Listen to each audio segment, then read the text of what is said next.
tinfoil hat. Oh, what are you guys even talking about? Global controls will have to be imposed, and a world governing body will be created to enforce them. Welcome to Tinfoil Hat. We go deep, homeboy. Ehret, open your mind. Drink from the fountain of knowledge. There's lizard people everywhere. That's some interdimensional shit. Wake up, Aaron.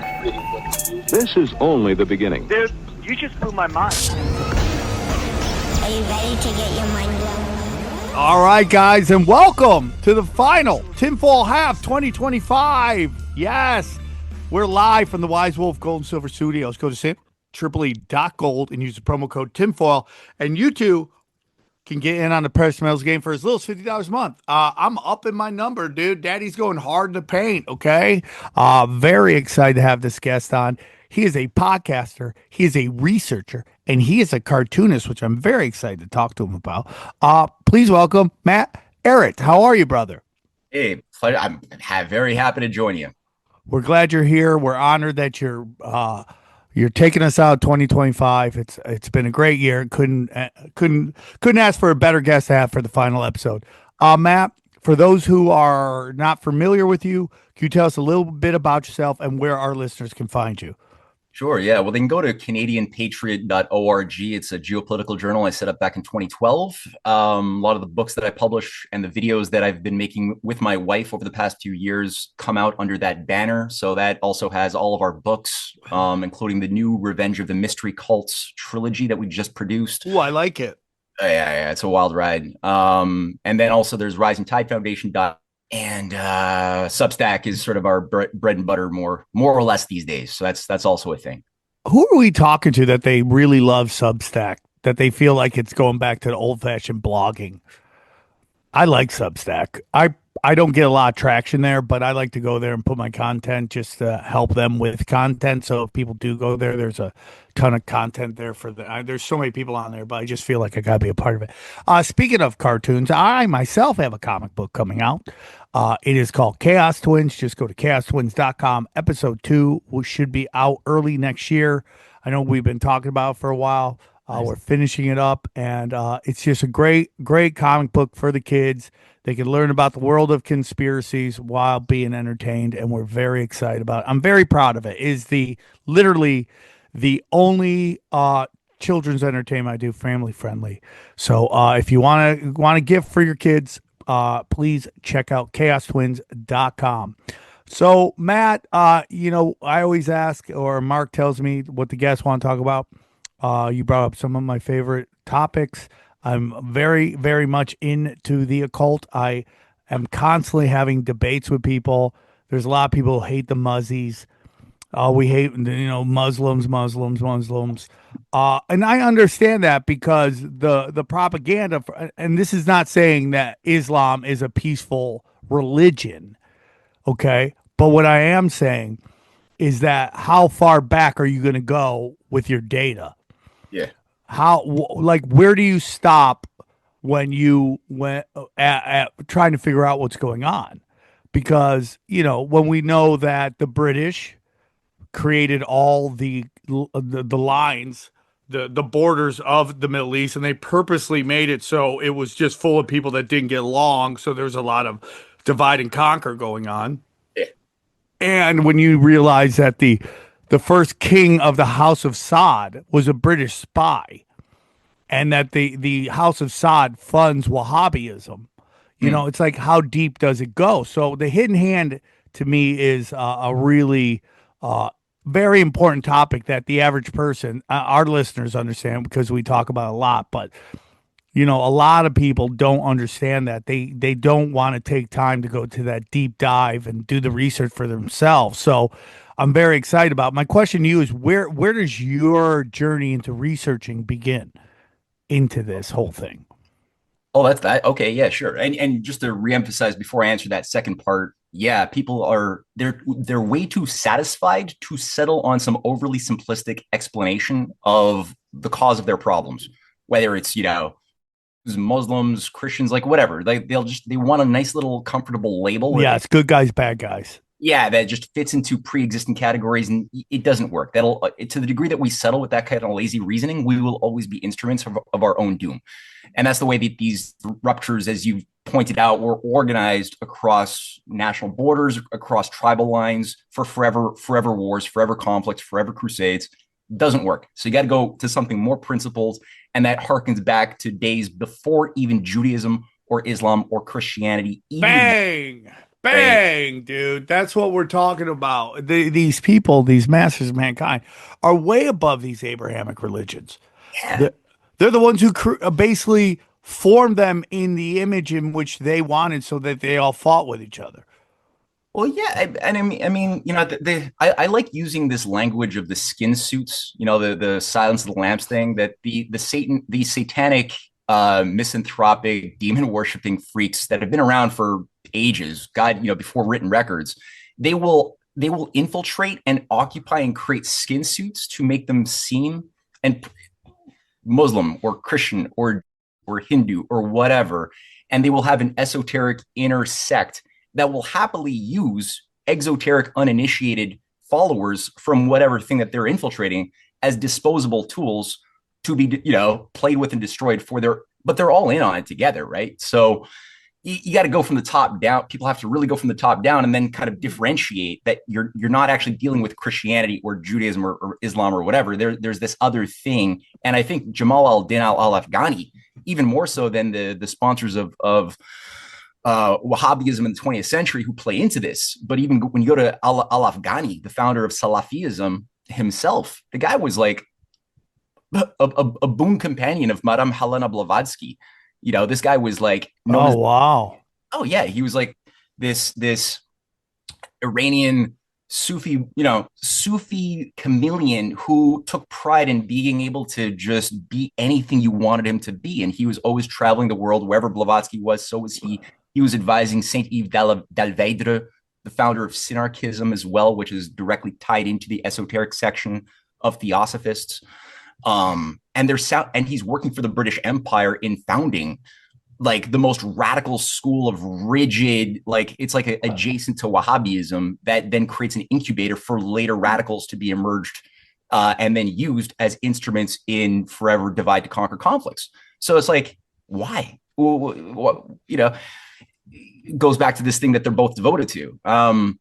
So who am I? So what got me into this was like back real quick, and then I want you to get into that. We say all the time on this thing is like on the show that they use the Abrahamic religions as masks to walk amongst us. Because if they actually told us what they were into, I would like to believe people would take to the streets and want to see some guillotines and stuff like that. I would like to believe. I question. I'm starting to question whether that's even true at this point. But they have to use those to walk amongst us.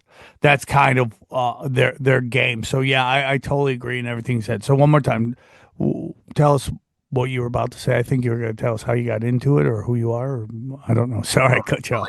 Yeah, something like that. Sure. Well, it's I guess the same question. Ultimately, two aspects of the same question. So I guess for me, my shakeup came around 2004, 9/11 stuff, you know, so that was my like big wake up call. I became on trying to figure out, well, if that's a lie, what else is a lie? So for a couple of years, I went down some pretty like the bell curve, like for everybody, you know, when you get that jarring thing, whether it was COVID or JFK murder or whatever, the shakeup thing was 9/11 was a big one. Built high bell curve, high depression too, right? Because, you know, at a certain point, you're like, well, fuck, you know, like, yeah, damn, it's so much worse than I even imagined. Everybody's being sent to the slaughterhouse. So I, at a certain point, decided to shut the hell up. I was like, to the degree that I'm successfully persuading people to get into like my conspiracy inside at like world, to the degree that I'm successful, they're becoming as disempowered and blackpilled as I am, and to the degree that I'm unsuccessful, people think I'm crazy. So it's either like it's like a no win. Yeah. So for a while, I was like, I'm just gonna shut the hell up and let happy doofs be happy doofs, and I'll just be like, I took the Matrix approach. You know, I know it's not a steak, but it tastes like a steak. Might as well just go with the illusion. But that wasn't good either. I knew that wasn't good, but I didn't have a solution. So I started getting more politically active around 2006 midway, when at least I didn't necessarily believe it was possible, but I at least encountered through my interfacing with some representatives in Canada, which is where I live, of the LaRouche organization, certain ideas and a way of looking at the problem that addressed historic battles that have stopped the New World Order like acts from coming down, which I didn't know about. So I didn't know that there was ever a successful struggle against this thing. So I appreciated that, and it gave me something kind of like to hold on to. So were they good guys? These people you were talking to, the LaRouche, or is that? Yeah. They're okay. They were an organization that had a little outlet in Canada. They were mostly U.S. based, but they had little branches in Europe too. Followers of Lyndon LaRouche, who died in 2019. He died at the age of like 98. They were good people. Yeah, very good people. And I became a volunteer. Like I started working with them in Ottawa. I went down to Washington. I became less of an armchair commentator, and it was nice. It was a good education for me to like just get into reality, like put myself into the process a little bit more. There were certain policies that I found like just common sense. I didn't think it was possible, but the idea of like bringing in Glass-Steagall to break up the banks before the collapse happens, that was a useful idea that I found myself like working to try to like build conferences in Ottawa and in Washington. And there was like, it was interesting to just get people who were in the deep state sanctum, like into that structure, who actually wanted to hear a briefing. I was like, oh, there's actual humans there. They might be disempowered, but they're humans. I can engage with that. So it gave me like, again, a certain sense that there is a fight. It's not like everything is 100% controlled by these Satanists who want to kill us all. So that again was a good process. I did that for about a decade. And it was in that process in 2012 that I started putting myself on a program of figuring out what is Canada, this weird monarchy of the North. Like, why is Canada this strange? Why do we have a governor general? What is this Five Eyes thing that controls Canada? Why do we have a monarchy? What is the civil service that's running us? So I, myself and a couple of colleagues put together some serious, crazy discoveries that brought in, the role of the Round Table movement, the Rhodes Scholars that pretty much shaped everything bad, including in the USA, but especially in Canada. The Fabian Society networks that interface with them. And that started resolving a lot of paradoxes. Like, why did Benjamin Franklin come to Canada? And why did we fail to accept his challenge in 1776 to join up as the 14th colony to say we're gonna reject the British Empire? We failed. Why did we fail? So there were like these good resolutions that came with these. Oh, wow. I never knew that. Most Canadians don't. I only knew about it because there was this Canada Post commemorative stamp in 2006 that had Ben Franklin's face on it. And I didn't know why Ben Franklin, was in a Canadian stamp. And then I had to like look into it, and I was like, oh shit, it's this guy who founded the Canadian Postal Service in 1756. And it's like this guy who founded the first Canadian newspapers. And it's this guy who's coming up here to try to like do this thing for 5 weeks to organize Canadians to come down to basically say no more hereditary systems. But we had Jesuits, we had Anglican intelligence that were manipulating the whole society. So we stayed loyal to the crown. It would have been a different outcome. Like, the world would have been a very different place if we had accepted that at that time. We fucked up. So like the Canadian Patriot magazine that I created was done because I couldn't get our writings and our findings published anywhere. Like, no one wanted to touch this stuff. So I was like, let's do it ourselves. And what came out of that was a series of like 4 books called The Untold History of Canada that recasts the whole story from like 1774 into the present. And then coming out of that, I was like, I had a bit more of a foundation to start doing the same thing about the origins of the American deep state going back to the 1620s. So like, what are the Rosicrucian networks that were seeding witch covens into America, tied to like the John D. Bacon networks that were incubating and doing battle with legitimately patriotic movement that was always at war with this thing, right? Yeah. And then from there, you can understand what was Aaron Burr doing as part of this evil occult agency in America, setting up Wall Street as a branch of the City of London in America. What is the Skull and Bones? What was the Scottish Rite as a branch of the United Grand Lodge in America that still organizes the CIA and all of these intelligence agencies. And then you can understand, like, what are these American presidents who are getting killed while in office, of which there's 8 of them? What are their policies? Why are they dying when in office? Like, that's a huge number of presidents to die in such a young country. So is there a common thread tying the murder of, Harrison and Zachary Taylor and Lincoln and Garfield and McKinley and Warren Harding and, FDR and JFK? Is there a common thread? And yeah, wow. If you ask the average American how many presidents have died, they would probably tell you 2. Yeah, probably. I would say all of them except the last couple have died. But Well, okay. You know what I'm saying, Johnny. Thank you, snarky. Thank you. Well played, Johnny. Yeah, don't encourage him. Okay.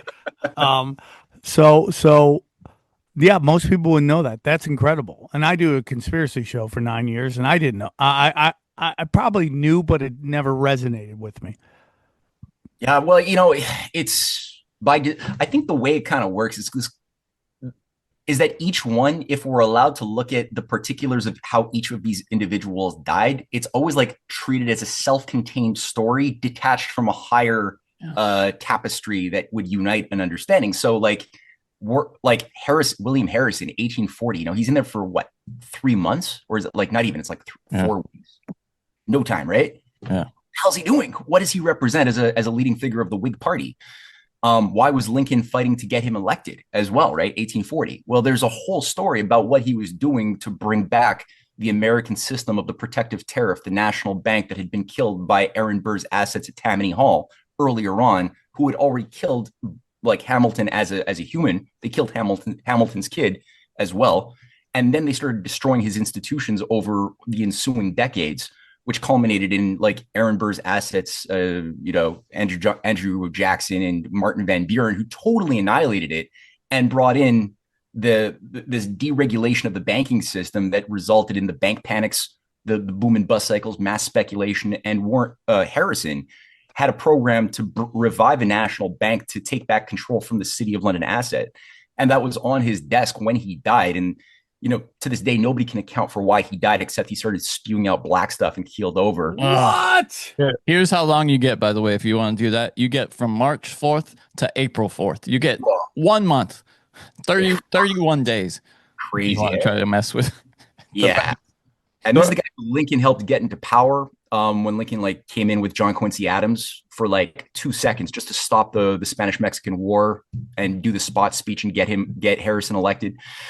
And then Lincoln went back to becoming a lawyer back in Illinois. And then again, Zachary Taylor, another Whig leader, 1851, gets in power, does a lot of the same thing to organize the American forces against this Anglo-American deep state apparatus. He all of a sudden dies after 2 years. And the official reason that he dies is he ate too many cherries with cold milk and died. Official reason, I shit you not. That's literally what they say is the reason why he dies. And then coming out of that, you got this Freemasonic takeover with Pierce, who then launches these absurd wars, who brings in the entire leadership of the later Confederacy is brought in as the Pierce administration, Scottish Rite government.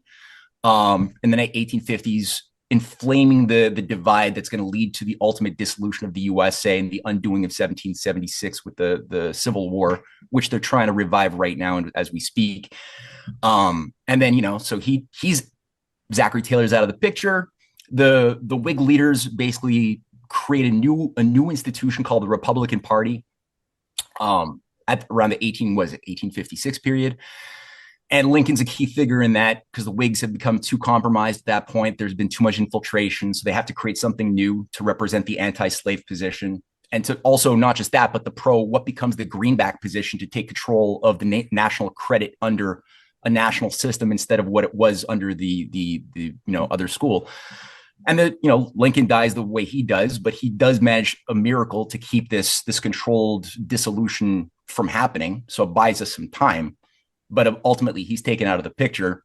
And, in the ensuing years, you've got a small effort with the Russians under Alexander II, who had just saved America, they're bringing in the Lincoln system into Russia to unify and create a nation that had just liberated the serfs, 25 million serfs. Same year that they were liberated was the same year that Lincoln did the Emancipation Proclamation. And they bring in like the Lincoln system of state-directed credit for the internal improvement with a protective tariff. Tsar Alexander II is killed by a British-controlled anarcho-terrorist cell that's tied to Prince Kropotkin, who's also tied himself to Mikhail Bakunin, who's like overseeing the creation at the same time of Monte Verita in Switzerland, Ascana, that becomes the foundation of the later, Esalen operation that creates the baby boomers and the whole like counterculture Age of Aquarius shit in America. That's whoa. This group under Bakunin and Kropotkin. And the same anarchists are then also killing the same cell, Garfield, who's killed in the same year that William Alexander II is killed in Russia by a similar network that's tied to what's called the Oneida Lodge, the Oneida cult in New York. It's another anarchist, esoteric Gnostic cult. There's dozens of these things all over Ontario and Buffalo and New York. One of them generates Guiteau, this MK Ultra, proto MK Ultra mind control operative who comes out of this thing, kills Garfield. He's eliminated as a disposable asset. And Garfield, once he's gone, America's enemies come back into play. They bring in the Anglo-Americans like orientation. Wall Street gets more powerful. They kill the greenbacks. And then McKinley's like the last real effort of a surviving pro-Lincoln Civil War veteran who tries to bring back the Lincoln program again. He's killed by another, unbelievable, dude. Unbelievable. I remember a long time ago, there was a guy who was on my premium content, and he came and saw me in Minneapolis, and he gave me a book by the Jesuit that listed all the royals that the Jesuits had assassinated. Yeah. And it was insane how many they killed. They're just not afraid to dozens? do it. Like how many was it? Like I would say like 30, really? 40. Wow. Yeah. Just offing them left and right. That's Clinton numbers. What's that? That's Hillary Clinton numbers. Yeah, that's Hillary Clinton numbers. Sure is. Hey guys, do you want to keep the streets safe for Santa? Do you want to make sure Santa gets kids the gifts? Well, you better be ready vigilante style. And there's no better clothing for that vigilante lifestyle than our good friends at True Classic, okay? True Classic is baller gear, okay? And here's the best part about True Classic. It's inexpensive, meaning you're not going to spend a lot of money to look like you whoop a lot of ass, okay? Low prices, lot ass kicking. All right, that's how it goes. T-shirts, underwear, jeans. I mean, do they have shoes? Of course they have shoes. You name it, they got it. Anything you need, I wear it all the time. When I just roam the streets, I make sure there's jackets, okay, sweaters, you name it. Okay, listen, when I'm roaming the streets, make sure it's safe for the ladies, because when the ladies feel safe, they like to get frisky, okay? So when I'm out there roaming the streets, making sure there's no crazy people out there doing crazy stuff that the women wouldn't enjoy, okay? Guess what? I'm in one thing, and look at that stocking stuffer. Go down a little bit. Look at that, dude. Bang. Look at that. Bang. Look at that. They got shoes right there. Those are great shoes for kicking people in the head. Those are Timberlands. Timberlands. Look at that. Look at that. Look at that, dude. You can knock someone out with that. Where am I right now? Am I at a holiday meeting or I'm in the streets of LA? I don't know. I'm looking good. Listen, you might be out fighting crime, but you could get laid. You look so good. That's the point of True Classic. Inexpensive clothes that are so good, you can get laid right there on the spot. Thank you, True Classic. So you can skip the guesswork and the overpriced designer stuff. Give comfort, give confidence, give True Classic this holiday season. You can find them at Amazon, Target, Costco, and Sam's Club, or you can head to trueclassic.com/tinfoil to grab the perfect gift for everyone on your list. Yeah, perfect. And we thank them for sponsoring the show. Hey guys, real quick, I want to tell you a quick little story. I recently gave a complete stranger a ride to a baseball card shop, and he was telling me about how he's trying to get his life together, and he was going to use this app to invest that. I go, stop right now. There's one app, there's one website you want to use, and that's our friends at Stash.com. Okay. You don't need to overhaul your life to start investing. Just automate it. With Stash, your new year money goals can quietly run in the background while you focus on everything. Have you dabbled investing here and there, but haven't been happy with how things are going? Stash helps turn good intentions into consistent progress. Investing shouldn't feel like a gamble, okay? With Stash's smart portfolio, your money's guided by experts, giving you peace of mind while it grows. Stash isn't just another investment app. It's a registered investment advisor that combines automated investing with expert personalized guidance so you don't have to worry about gambling or figuring it out on your own, okay? Stash is simple, smart, and stress-free. Choose from personalized investments. Let Stash's award-winning smart portfolio do the work for you. Or pick a combo of both. Stash is there to guide you every step of the way.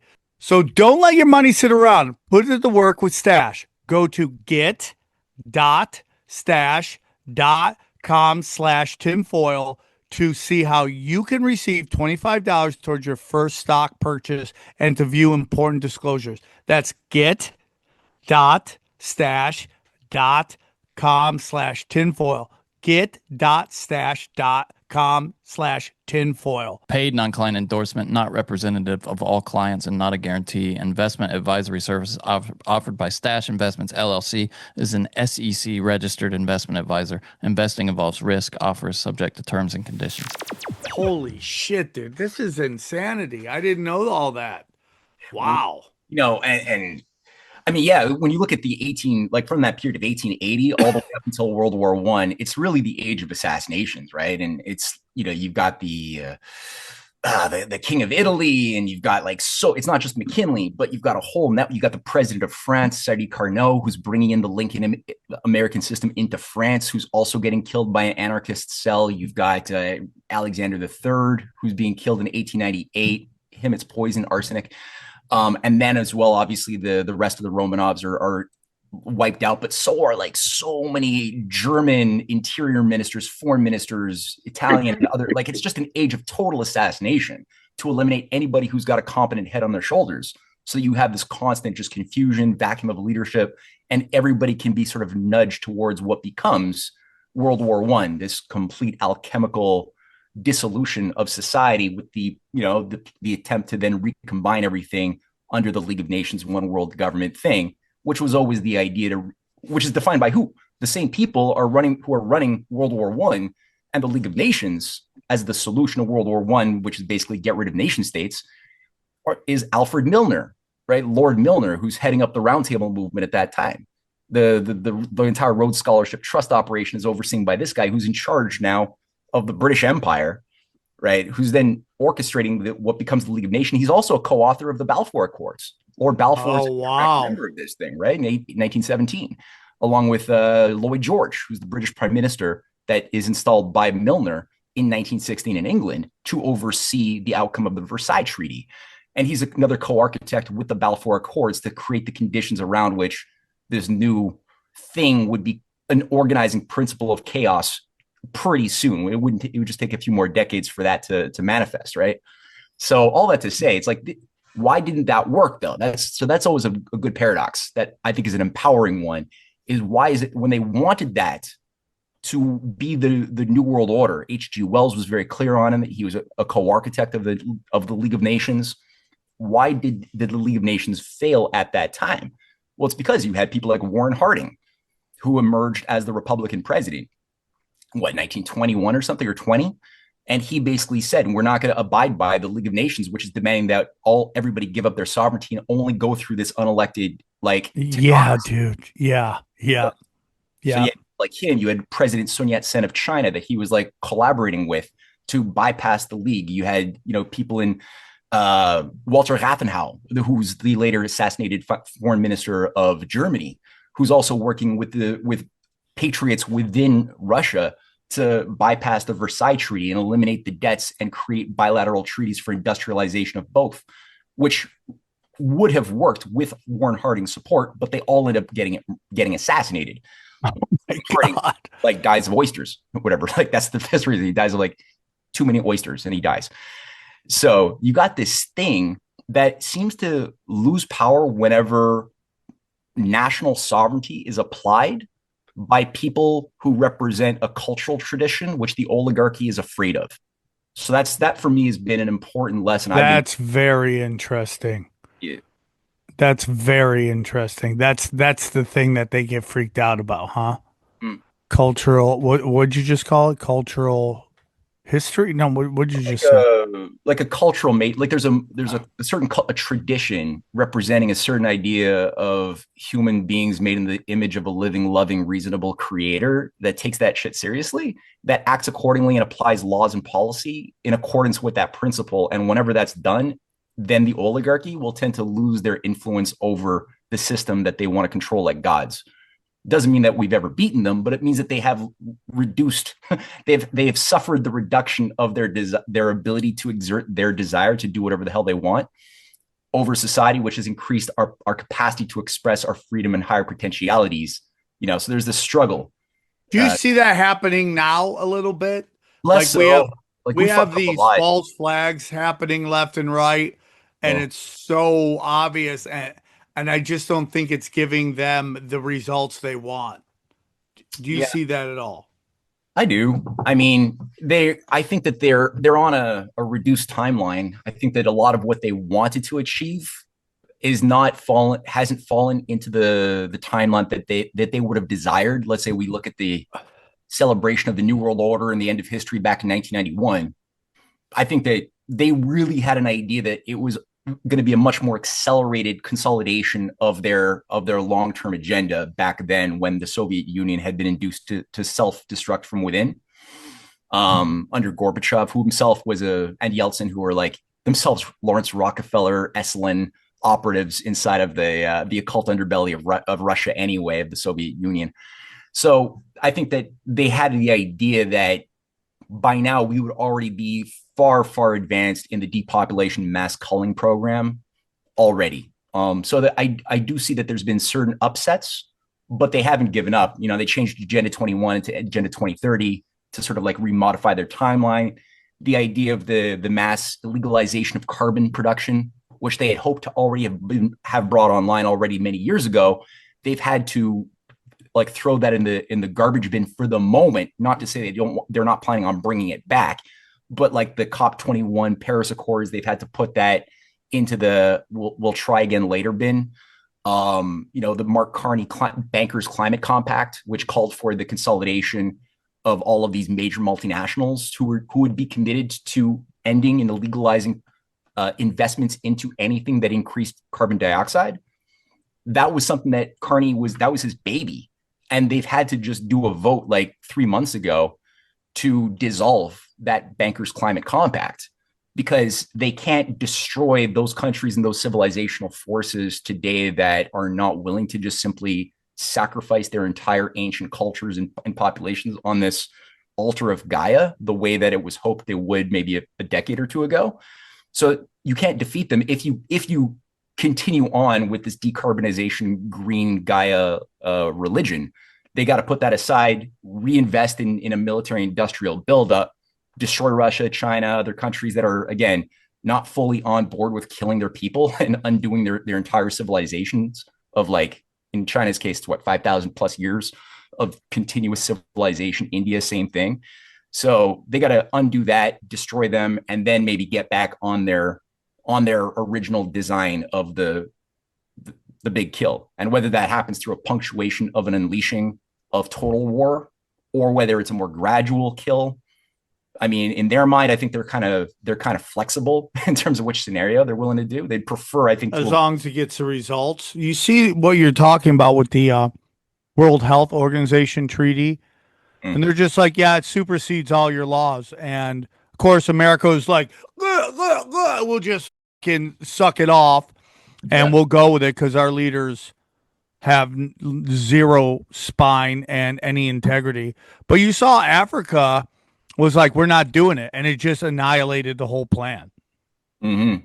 Yeah, they got to get everybody unanimously on board for that to work. So, yeah, absolutely. Do you think COVID was a test run, or they just fell short, as in it didn't get what they wanted from it? You got to get that door? You heard that, eh? Yeah, I don't think I need to get the door. Is this going to be like streamed or edited? we'll edit it if you want to go check. I might need to get the door. It might be a bit. Okay, just make sure it's not the Canadian police getting upset with what you're talking about right now. I'm always concerned about that too. All right, I'll be right back. Why we do this, guys? If you want to see me live, go to samtripoli.com, and you too can get tickets to my final show of the year. I'm going to be in New Jersey at the Dojo of Comedy, the 31st, 2 shows, and then the big show, and it's coming together. We now have 2 debates. We just need our big one coming. We're so excited. Nice. Yeah, we're very excited. I think this thing's gonna the first one's gonna be the craziest one because we're just gonna get our footing. But now, bang, we just need one more guy to sign on. We'll have our 3. We might go 4. But January 10th will be the first inaugural WW1. Do you know if it will be live, Sam? Like stream? Yes. The stream will be live. Okay, right on. Yeah. That's cool. Yeah. So we're very excited about it, and so if you guys want to see, we're trying to create a intellectual Lollapalooza. It's going to be like a giant, intellectual festival. I don't know how I got involved. Oh yeah, it's my idea. But it's going to be like a big party in Atlantic City. Come out, hang out, and enjoy the madness and making history. So we're very excited. Glad you're back, bud. Who was that? Uber Eats? That was an Amazon Prime. That's our new economy. So yeah. No, well, listen. The truth is, I would like to say, people that do that, but I find myself doing that. It's just, I want some sneakers. Bang! I went to the mall the other day to buy some cards, and I was like, why don't I do this more? It's just fun to get out of the effing house. Yeah, but nobody does that anymore. No, the problem with that is they never have anything. Sometimes I go to Target or Walmart, Best Buy, and I want it. Yeah, now. but Target and Walmart aren't the mall. The mall is just like an experience. Yeah. No. Yeah, sometimes not a good one, but yeah, it is an experience. Yeah, but even those are fun to go, what is this? Don't worry, we're gonna have the metaverse mall soon. We just put on our goggles and go. Oh boy. Did you after all the push on Meta, do you know how many people are on Meta right now? 12. 800. Oh wow, that's embarrassing. That's it. Right. Yeah, but it's just consistent with Mark Zuckerberg. Like, if you really study it, he didn't even come up with Facebook. He's never launched anything that worked. Every idea he's ever had has just fallen flat on its face. He has to acquire stuff that's cooking with gas to actually get something that's actually productive. So, all of these creatures, I think, are just marketed cardboard cutouts to justify, little testing case to just put stuff into the population. But I don't think any of these guys have any substance. Like, even who was it who was controlling? So the first EASA, like the not EASA, what was it? The DARPA program that created the foundations of ARPANET. That was what generated in like 1979 the first so-called social media prototype for within the military sector, and it was called Meta. And in like 1980 is when my God, dude, I did not know that. That is so crazy. Yeah. And we all know LifeLog, right? Do you know LifeLog? That was the precursor to Facebook, right? It was literally the day it was ended is the day Facebook was registered as a business. Yeah. And they don't even dude, just wait 48 hours then do it. They're like, no, we got to do it now. But it's going to be suspicious. Don't worry about it. Yeah. We're just going to do it. It's so interesting. I did not know it was called Meta before. That is crazy. Yeah. That's crazy.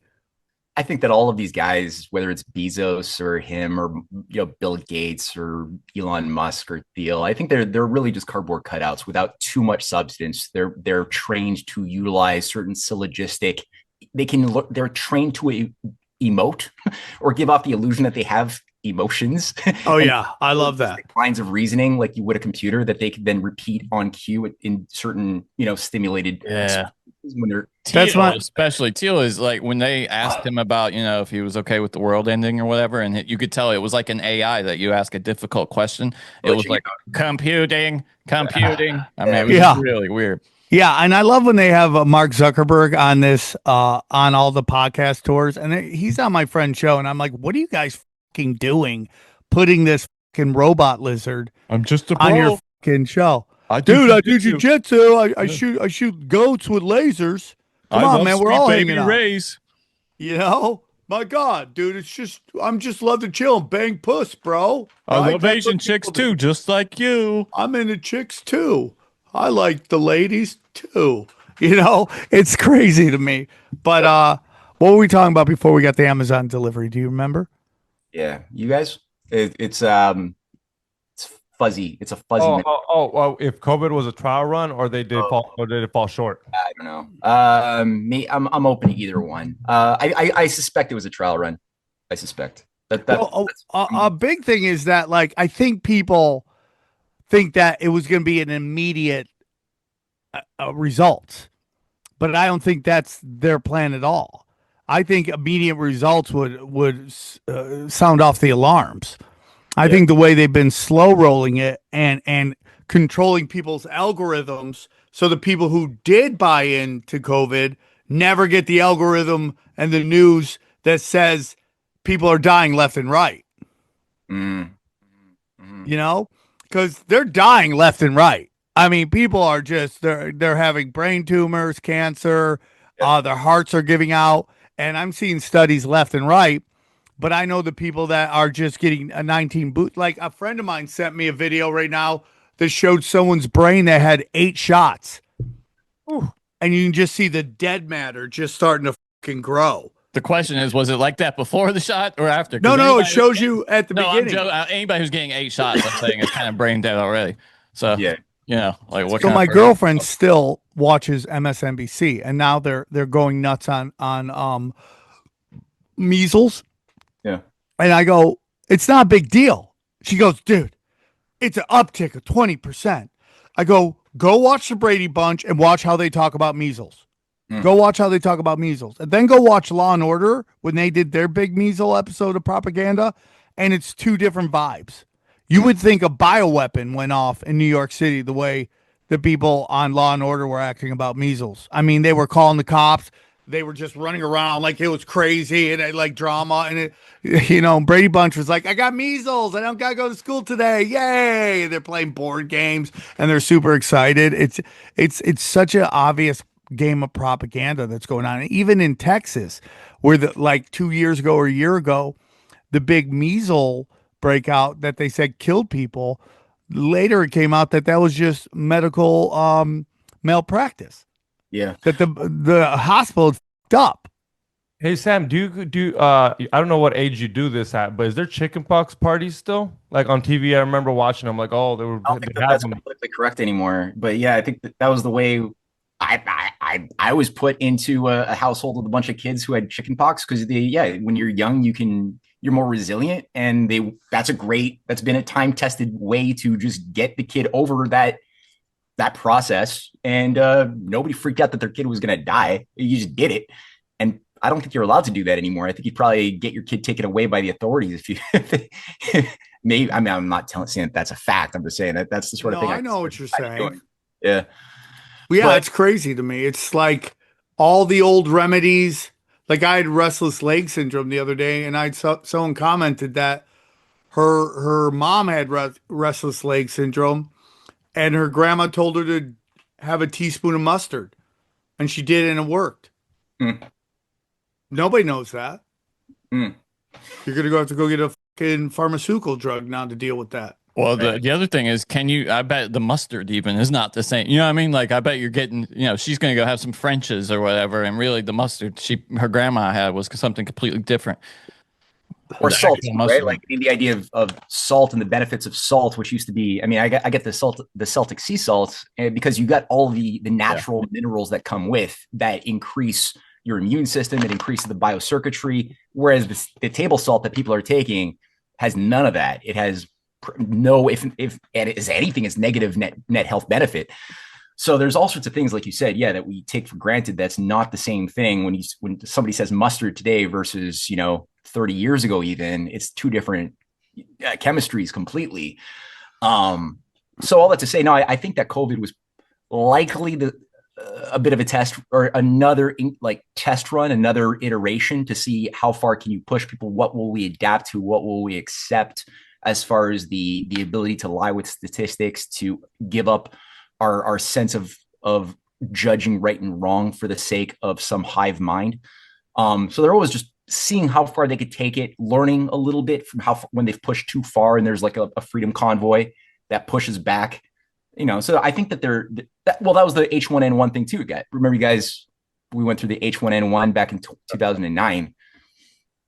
I mean, what was that? That was just like another slightly more virulent seasonal flu, but it seems to be the seasonal flu. They were just like switching around statistics. Maybe there were just like COVID, maybe there was some bioengineered pathogen perhaps released to give some anomalous symptoms into the population, like the loss of smell or other things that might have produced anomalous symptoms that wouldn't be categorizable by conventional seasonal flu, but it didn't increase the death rate. Like the overall excess mortality did not increase. It was worse in 2018 than it was in 2020. And it was only after the rollout of the jabs, that all of a sudden we see this significant overall mortality actually happen. So, does that mean that H1N1, would they have liked to push it even further? Yeah, probably. But they got the information, the feedback that they wanted, including on the political domain. Because what did they also have at that time in 2009 was, the first potential blowout of the banking system through the subprime. Could have blown out the whole world banking system. Could have happened. Instead, it didn't, because there were certain fudgings, little loopholes with the Dodd-Frank Act and things that kept the derivatives bubble going a little bit longer as far as injecting blood into the zombie. But it was just injecting blood into the zombie. It was not a real recovery at all. And then on the global level, would they have liked to get their one world green government in 2009 when you had the COP14 summit in December of 2009? I think they would have preferred. That would have been their ideal scenario, ideally, right? While all H1N1, banking collapse, all of this stuff is happening, they got this major green world government conference to threaten governments around the world to give up their sovereignty for a supranational technocracy to force the reduction of carbon on everybody. They would have liked it, but did they get it? They didn't. They didn't. Why? Because you had certain countries like China, India, a few African countries that locked themselves in a room, and Hillary Clinton and Barack Obama were like banging on the room, begging them to come out, and they wouldn't come out. They were like, no, we're not saying shit. And so it didn't work. They had to call it a failure and try again, and move to a different timeline. So they're constantly zombies just pushing at the gates. Guys, everyone knows somebody who's losing their hair, and they're going through it right now. Hair loss is important, okay? Hair loss isn't just about hair. It's about how you feel when you look in the mirror. Hims helps you take back that confidence with access to simple, personalized care that fits your life. Hims offers convenient access to a range of prescription hair loss treatments with ingredients that work, including chews, oral medications, serums, and sprays. They have doctor-trusted ingredients like finasteride and minoxidil that can stop further hair loss and regrow hair in as little as 3 to 6 months. No hidden fees, no surprise costs, just real personalized care on your schedule. Think of Hims as a digital front door that can get you back to your old self with simple 100% online access to trusted treatments for real health concerns, all in one place. For simple online access to personalized and affordable care for hair loss, ED, weight loss, and more, visit hims.com/tinfoil hat. That's hims.com/tinfoil hat for your free online visit. hims.com/tinfoil hat. Individual results may vary based on studies of topical and oral minoxidil and finasteride. Featured products include compounded drug products, which the FDA does not approve or verify for safety, effectiveness, or quality. Prescription required. See website for full details, restrictions, and important safety information. And we thank them for sponsoring this show.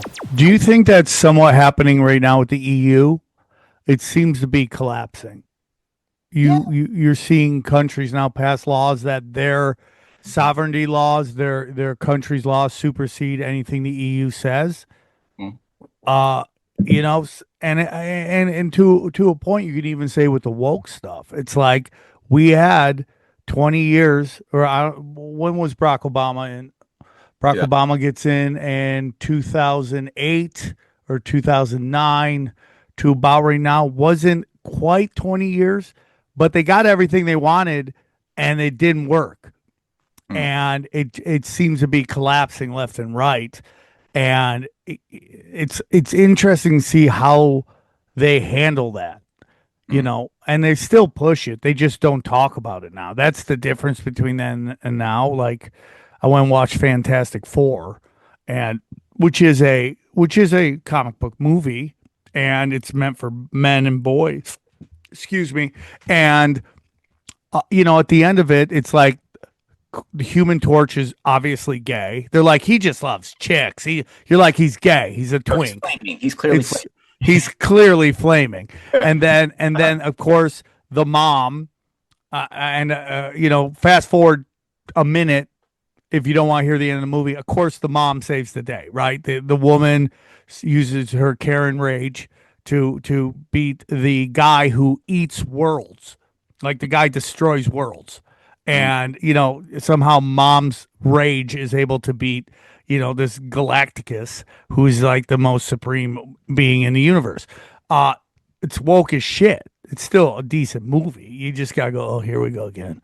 Oh God. But it wasn't promoted like that at all. Like, usually they'll promote, like, I don't know if you heard the story of the new Blade, but they had the actor, I forget what his name is. He was in that Julia Roberts, Leave the World Behind, I think it's called, the Netflix the film that they did, and he was supposed to play Blade, but he read the script, and it basically Blade is saved by 4 chicks. Mahershala Ali, right? Yeah, saved by 4 chicks. Chicks save the world, and he's like, I'm not doing this. This is stupid. So they just because they want to do something doesn't mean they can do something. I always say, try organizing a party or a live event, and good luck at having it go exactly the way you wanted it to. Well, it's like humans unfortunately are infinitely adaptable, including to shit, right? Like, but you can't just take a society and get it to eat shit just like that. It requires a certain kind of gradualism. Sometimes, the oligarchy can push too fast on how low they want the standards of norm into the realm of mediocrity and disgustingness to go, that people will, we always, I think we're born. So my article of faith, generally speaking, is that human beings are fundamentally born good.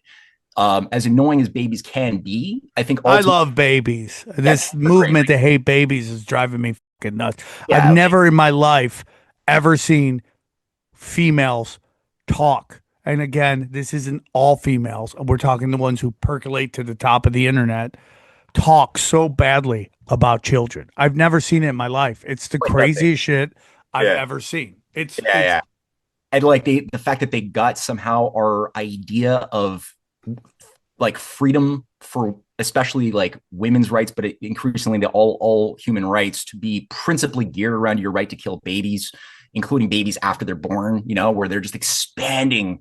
Once they get that door open a little bit, the idea was always to fully open the door, right? So start with like some extreme cases, and then immediately once people start acquiescing to that idea, all of a sudden just increase it to second to third trimester to after the baby, and now that's your freedom. Like, that's quite the psyop.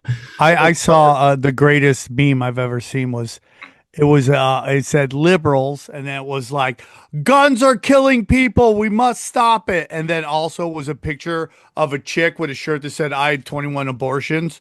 And it said also liberals. And it was like, dude, that's serial killer numbers right there, dude. If that's true, that's serial killer numbers. I mean, and it's the great mental gymnastics that the progressives must do to somehow think one is okay and the other one is not.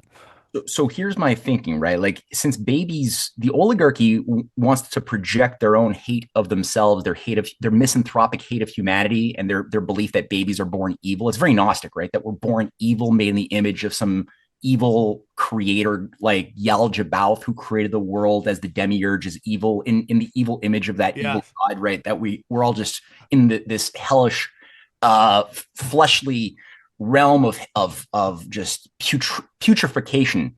until you can go through the correct rites of initiation that liberate you from the belief in morality and conscience and other things. And now you can be God, whatever. Okay. But so they do that.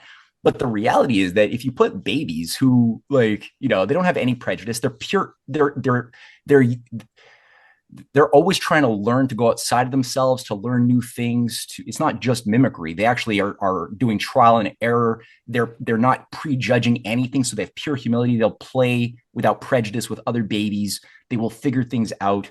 And if you put them in a room with like death metal, like Pantera or something, they will cry. They will cry with that level of just like, however, put a kid through a certain cultural incubation, right, where you've already normalized dissonance, like rage music to a certain extent. And that kid, if you can make it cool, they will adapt and learn how to start enjoying the thing that the younger version of themselves would have screamed in agony over their soul being hurt by this stuff coming into them. Interesting. So adaptive to any horror movies, right? Like we wouldn't have just in the 1950s accepted slasher films as something that entertaining. Yeah. It had to be done in kind of a slow way, with first Kenneth Anger coming out, you know, from the fringes, the follower of Crowley, coming out with his Lucifer Rising and other things, just testing a little bit of the ground to see what human psychology will take in or reject. And exactly, just seeding, and then the 70s roll around and they're able to take those findings and apply it now to a new iteration of what people can handle and accept, until the crazy 80s slasher films of Freddy and Jason and all of that stuff, all of a sudden now introduce shit that are more human selves. Like, again, babies being forced to watch Freddy Krueger will cry because it's legitimately violence on their souls. They're more pure.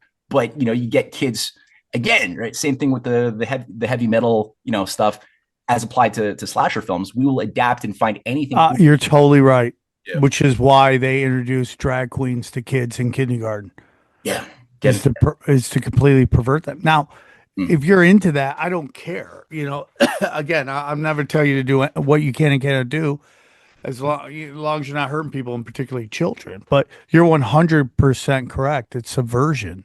And, if you get into, like, you know, I told this story before, when I did a USO a long time ago. I went to entertain the troops in the Middle East. And our guide who led us around told us that in World War I, they noticed that U.S. soldiers could not pull the trigger to kill the enemy.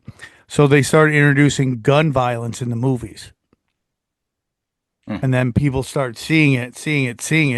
And then here we fast forward to gangbang culture.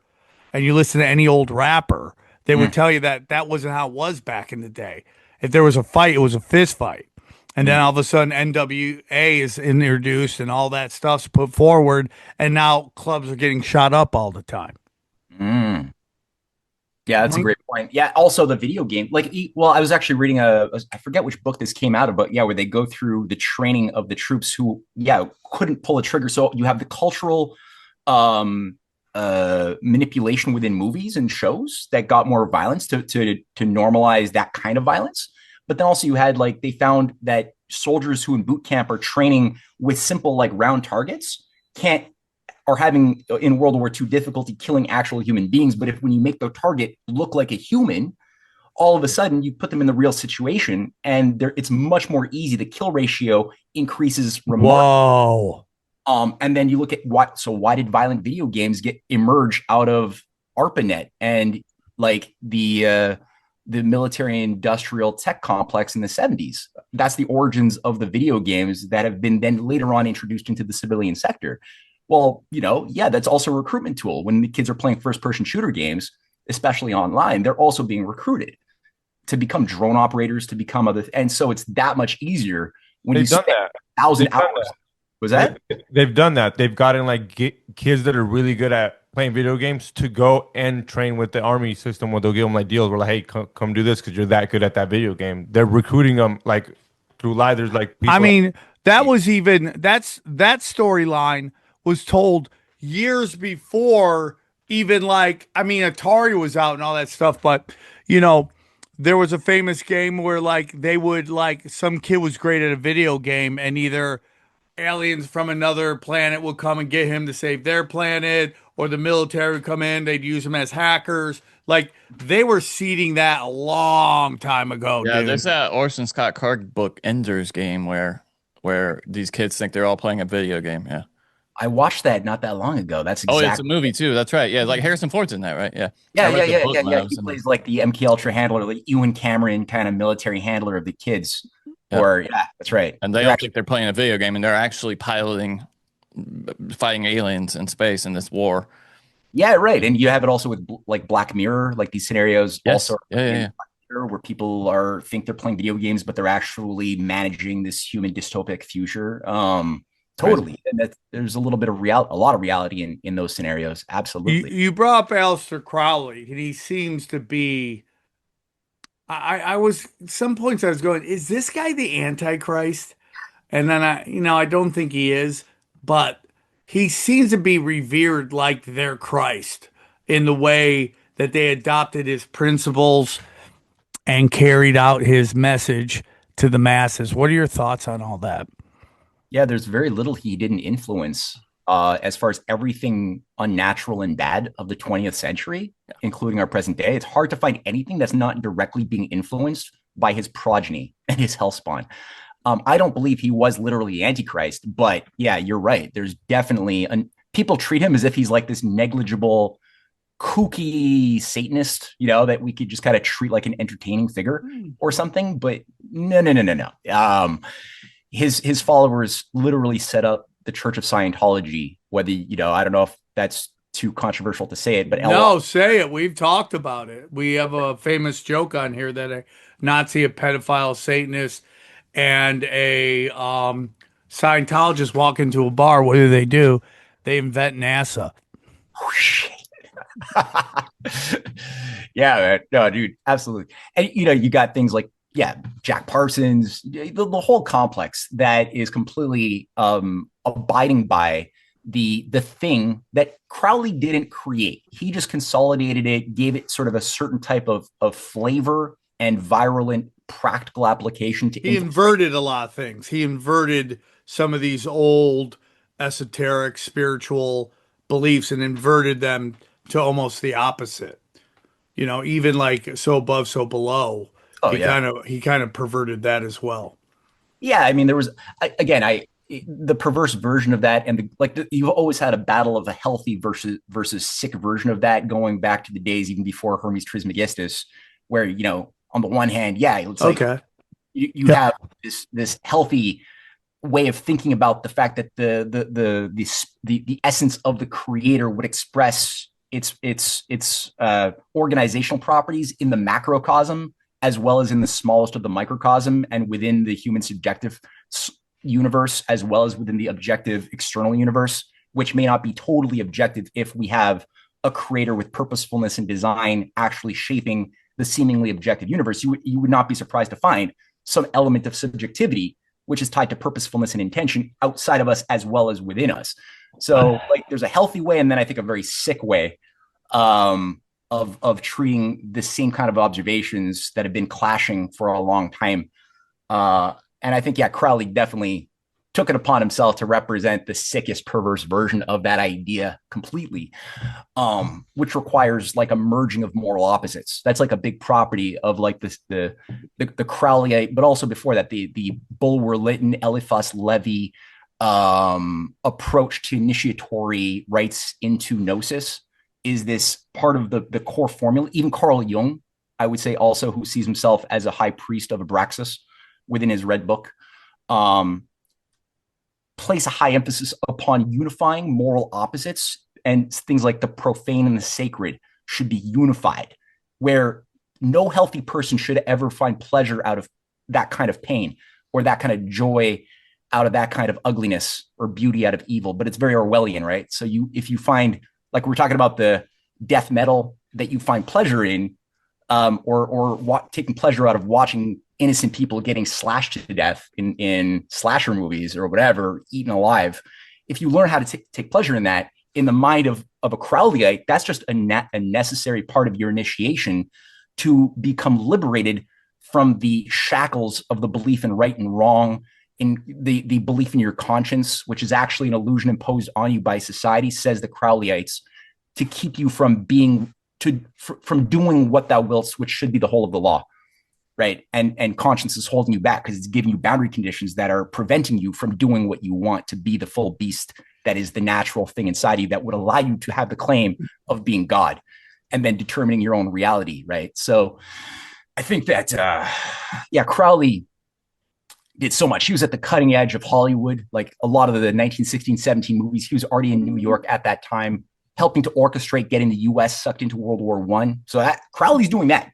He's in his real life. He's a British agent. Yep. Spence did a great book on Secret Agent 666, proving it thoroughly that he was key in getting the Lusitania to be sunk by German U-boats. That was a false flag that was needed to shift the mindset of the Americans towards supporting getting enmeshed in a European war that they were not supporting at all.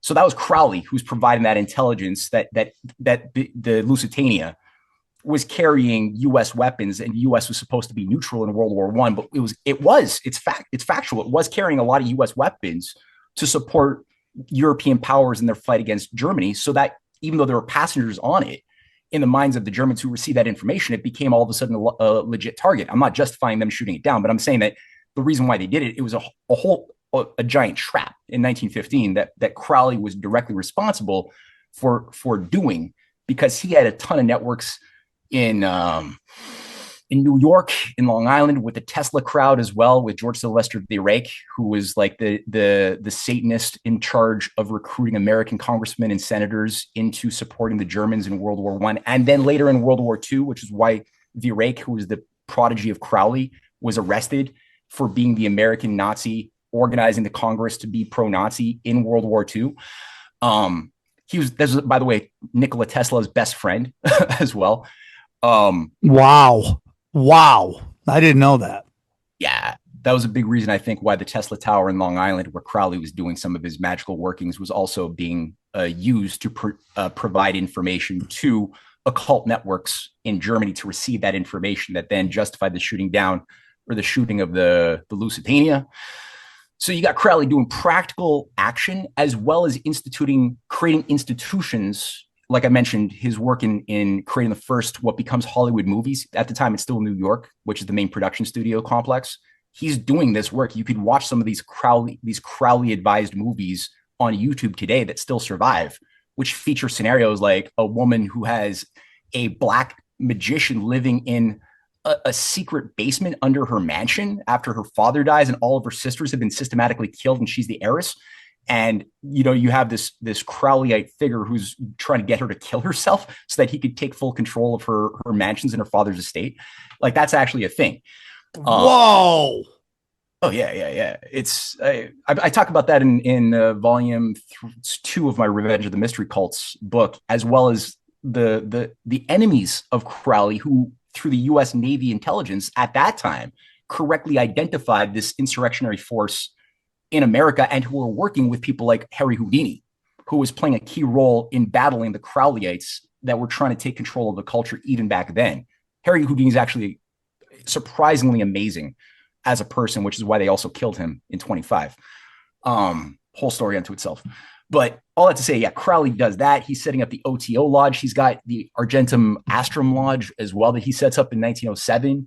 And the key guy in charge of that is J.C.R. Fuller, who's like this top level British general who's openly a Crowleyite and whose books on tank warfare are still taught in British military academies to this very day.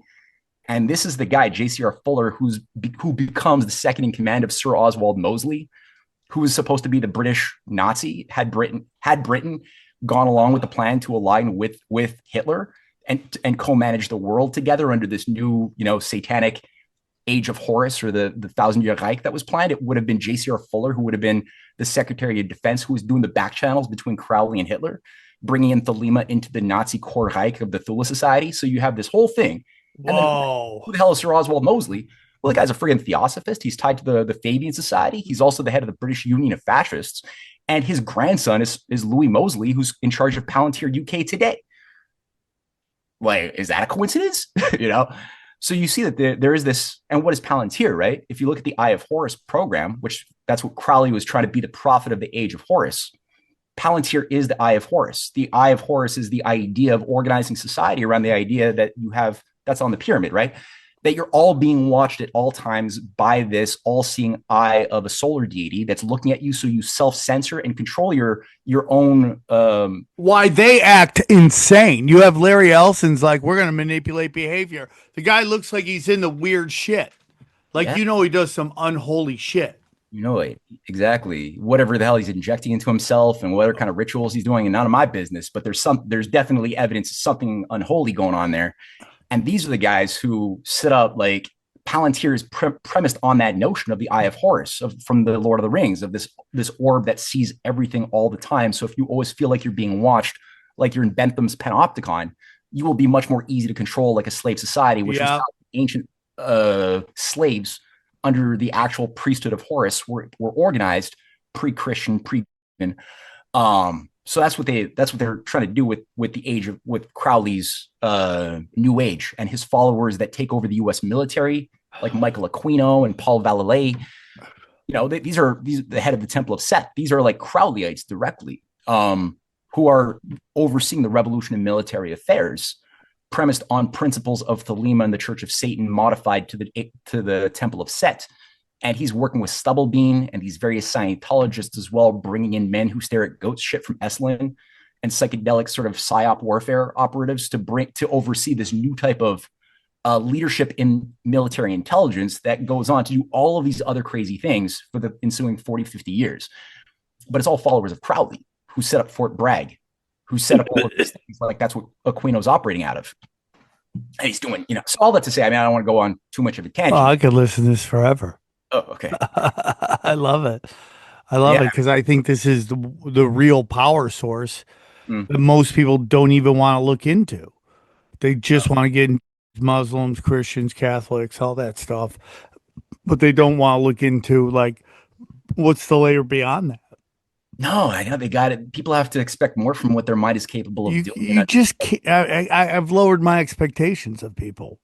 They're so busy now, and they just would rather try to figure out who the masked singer is than to try to figure out, like, what is really going on. Why do they have to tell us what they're doing before they do it? Because you have to invite the devil in. You know, that's the whole point of the revelation of the method. It's, for some reason, they got this rule. I don't know why, but they do. Well, it's about karma, but it's still a crazy rule to me. That just, they have to tell us what they're doing before they do it, and they basically need our permission to do it. And if people understood that kind of power that the masses have, they wouldn't put up with any of this bullshit, but this learned helplessness over time. Like, you know, it's like the stuff that just happened in Australia. Like, within 2 seconds, they're already trying to, you know, install stronger gun laws. Yeah, they're like inviting in Mossad to come and, like, have a permanent force in Australian police services now to oversee potential thought criminals that could emerge now. Yeah, and it's crazy because they got, you know, they've just passed this crazy law which states that you can't be on social media till you're 16. Well, that sounds great if you're a parent. You're like, yeah, let's get them away from all these e-thoughts and all this demonic shit that's on these social media apps. But then you also realize that they had to buy TikTok because there was Israel was losing the information war. So now you're not even going to allow these kids to begin to understand what possibly is going on in the world because they won't be able to be on there till they're 16 years old. And 16 is really, I mean, you start questioning before you're 16. Yeah, exactly. So by the time you're 16, you're so indoctrinated that you'll believe anything they'll throw at you. Right. Yeah. And I mean, they act like they have to do these types of radical acts to keep the kids safe, save the children. And it's like, well, if that was really the case, then first of all, because they're like, oh, save the kids from, like, internet addiction, because now it's so easy for kids to get addicted to Okay, well, that's true. But look how easy it was for you guys to censor bad words during the days of COVID. How easy was that? If you really wanted to keep kids from accessing, like, that You're would be totally right. And yet, no, like, we have to completely do these blanket policies now of eliminating kids' access to social media. That's the way you're going to approach it. You're you're totally spot on. One of the most interesting quotes, and I don't know if it's actually a real quote, but it does kind of lead us into the next part that I'm really excited to talk to you about, was Aleister Crowley would say, you know, I believe it's Horus, but the return of Horus, you know, it was happening when, you know, basically when the earth is burning.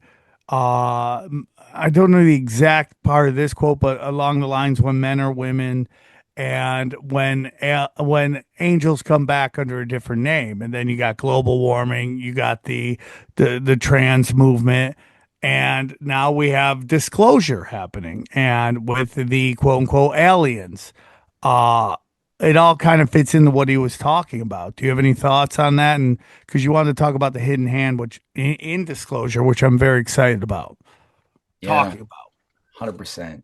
You're so spot on. Yeah, like, these are the new gods that have been incubating. Crowley, by the way, for those who don't know, the actual imagery, the visual imagery that we've been fed of the conventional grays in pop culture, that actually originates with Crowley, who designed ayahuasca. Lamb in 1917 as the first gray, as we know it, with the big head, gray being, little eyes, that thing is Crowley. So he's the designer of that. It was like a manifestation of ayahuasca that generated his book of the law, his Thelema doctrines in 1904 in Egypt.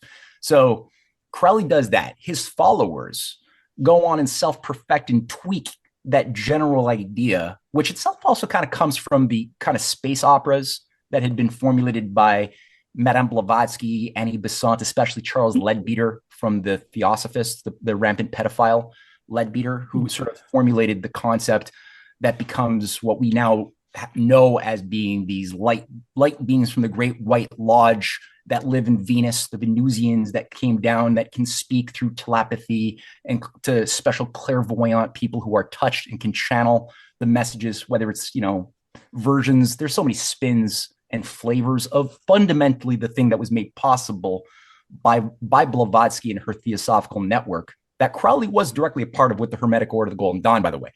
The Hermetic Order founders were all members of the Theosophical Esoteric section in 1888 that had set up the Isis Urania Lodge to usher in sort of this age of of ISIS as well, like the coming out party of ISIS. So these secret societies just spider web. Yeah, it's the Hydra. And you could be in multiple societies. Yeah, exactly. It's like hitting Mercury with a hammer, as one of my friends had made the point. You know, you think you're hitting the Mercury, but you're just creating these little globules that all kind of go and form their own thing. And they seem different. Some of them dispute and amongst themselves over, like, I'm the real channeler of Master Moria. No, I am the real channeler of Master Moria, and here's my particular temple's thing, you know?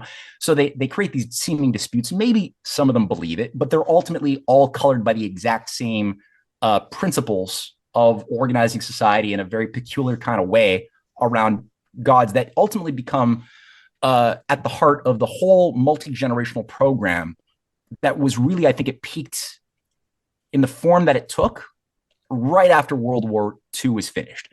And that's when, like, the Crowleyites, which includes the Jungians, you know, Jung himself was an advisor to Alan Dulles. I mentioned he was a prophet of Abraxas. He was a high-level Gnostic. He thought he was channeling Philemon and Abraxas, these demonic archons. That's part of his Red Book operation and his sermons to the dead. But he was an agent for the OSS. He was also the head of the German Institute of Psychiatry from 1932 to 39, organizing the entire complex of Nazi psychiatry, which goes on to formulate the planning and the implementation of Nazi policies during World War II, Mengele and other things, and around how the human mind can be deconstructed and reconstructed around an appreciation for the reality of archetypical aspects that are tied to folklore and stories. So these are like weaponized in a serious way by design by Jung, who's advising Carl Dulles on how to manage human psychological profiles into the age of the Cold War.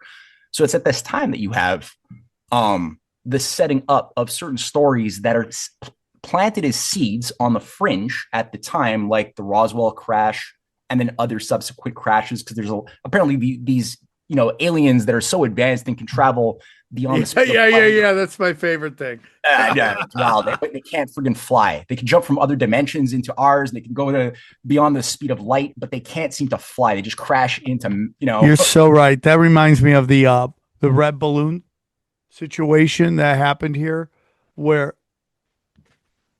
Hello? Everybody's got visitors. I thought you'd left. The red balloon situation that had the big balloon in the U.S. skies that had our military perplexed. We don't know what to do. Chinese invaders. What is it? And then like 2 weeks later, it's like we shot down this advanced alien spaceship in Canada. You're like 2 weeks ago you didn't know what to do about a balloon in airspace. That's so funny. And then 2 weeks later you're shooting down alien high tech alien crap. You pick a story, run with it. It's just absolutely hilarious to me. So I've always thought that these guys come from billions of miles away, and then they just boom, oh my God, your planet's so crazy for us. It's like demolition derby for them over here. It's like it's nuts.